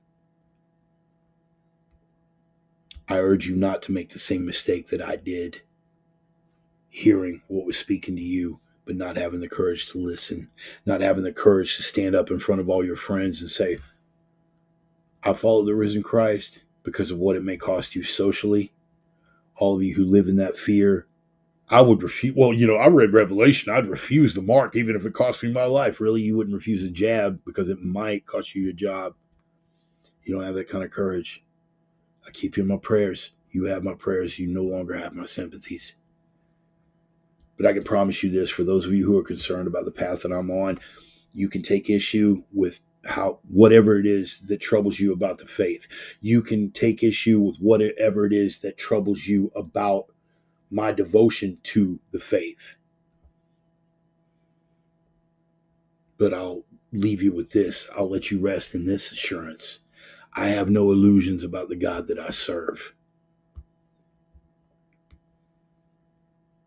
I have no illusions on either side, whether for the love and the grace and the redemption that he has bestowed upon me that I didn't deserve and didn't even have to pay for. And all he asks in return is that I believe. I don't have any illusions about that loving God, but I don't have any illusions about that vengeful king either. This is a man that has ended lives. This is a man who took literally his most faithful servant at the time, his most faithful servant, killed off his family, took his riches, and covered his body in boils to make a point. This is not a God to be trifled with, son.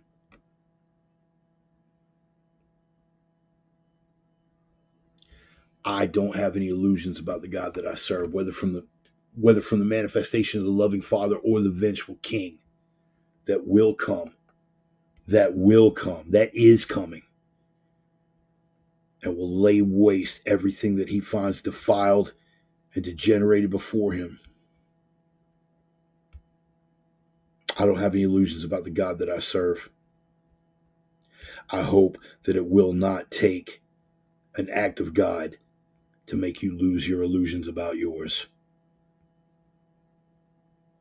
You have my prayers. You do not have my sympathy. I'm going to close with a prayer. God, as I always do, I ask above all for discernment.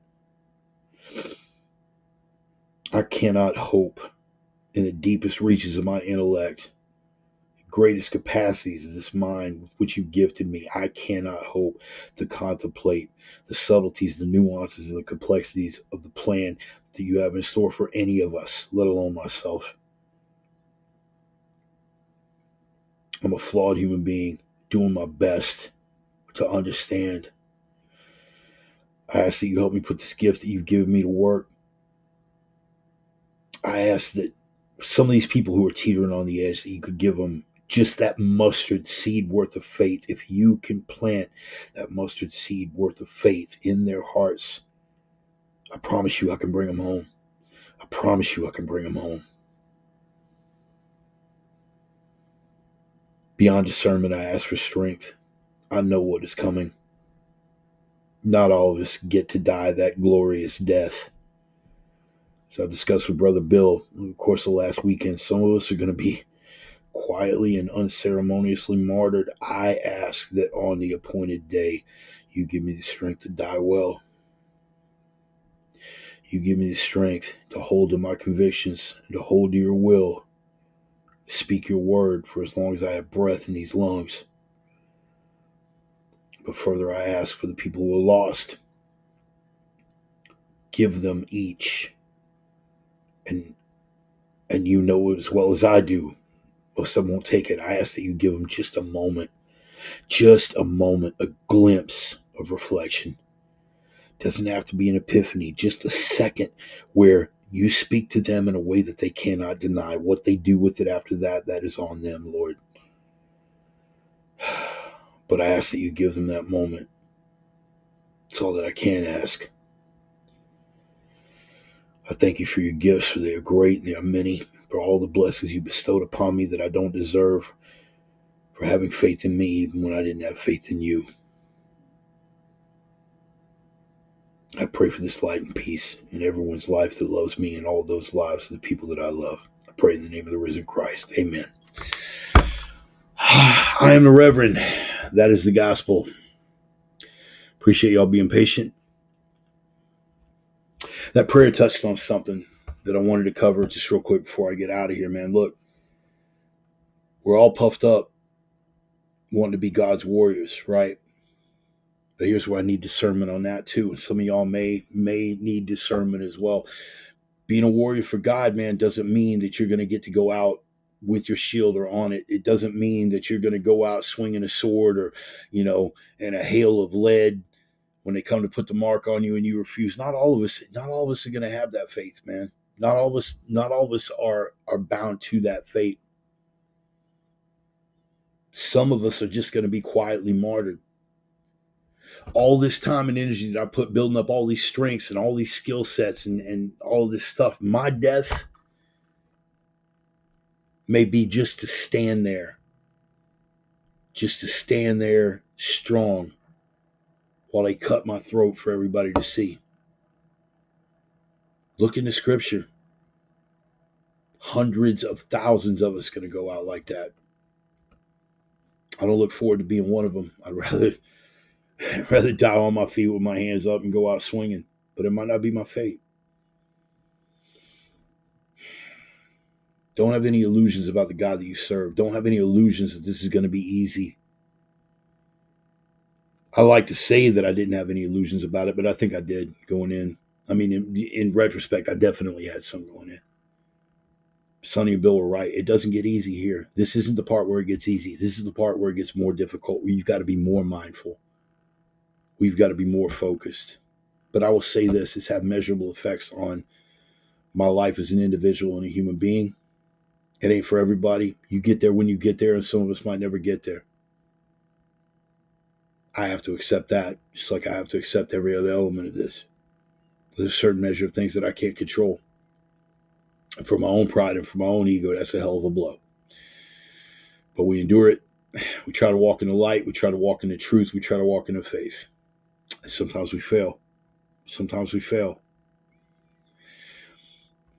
Getting back to Romans chapter 11.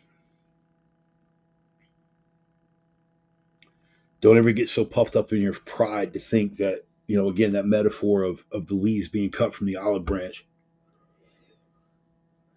Those leaves got cut off for a specific reason, right? They got cut off for a specific reason. Don't think that reason had anything to do with you. They deviated from the plan, therefore they no longer have a place at the table. God didn't clear them off the table because you're so damn special. Not by a damn sight. You ain't nothing, son. Neither am I. Nothing. Nihil sine Deus. Nothing without God.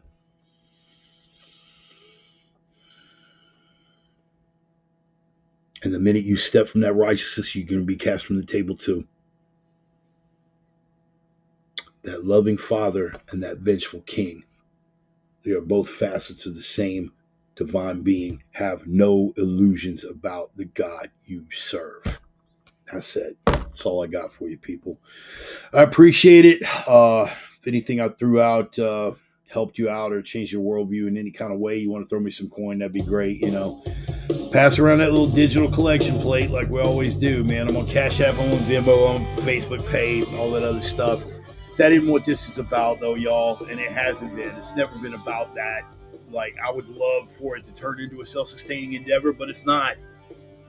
I'm trying to bring people to the light, even when I wasn't in that particular light. Y'all feel me? Bring you guys a little bit closer to the truth. Open your brains up to thinking in some ways that might not have occurred to you, man.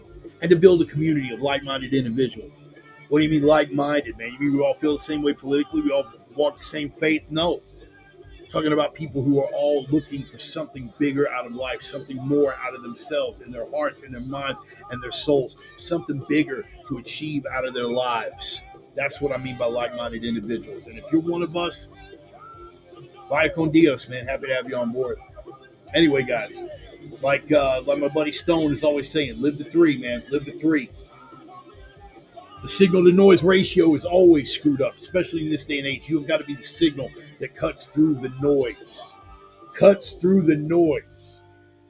I love you. I'm glad, Charlie. I'm glad, brother. I'm glad. If it spoke to you, then I'm very, very happy about that. Thank you. Thank you, brother. God bless you.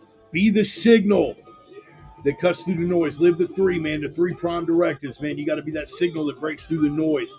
Because they'll try to fog you out with the noise, and they're very, very successful at it. Take a look around you. People are putting masks back on. Are you kidding me? But beyond that, people are going to vote for Biden again. There's 100 things that I can list. The noise has got people confused. You have got to be the signal that breaks through the noise. They will try to bury you in the darkness. They will try to dehumanize, demoralize, despiritualize, emasculate you with the darkness. They'll try to make you believe that that's all there exists is darkness. You have to be the light. And you got to be that light to break through the darkness. But above and beyond anything else, the third prime directive, the iron rule. You have to be that strength in a world full of weakness. And I don't mean just here. This is nice. But you got to be strong here and here and here. And sometimes here. You got to have that strength, because without the strength, you will not be strong enough to be that signal that pierces the noise. Your signal won't be strong enough. Your light won't be strong enough to pierce the darkness. You have to be strong.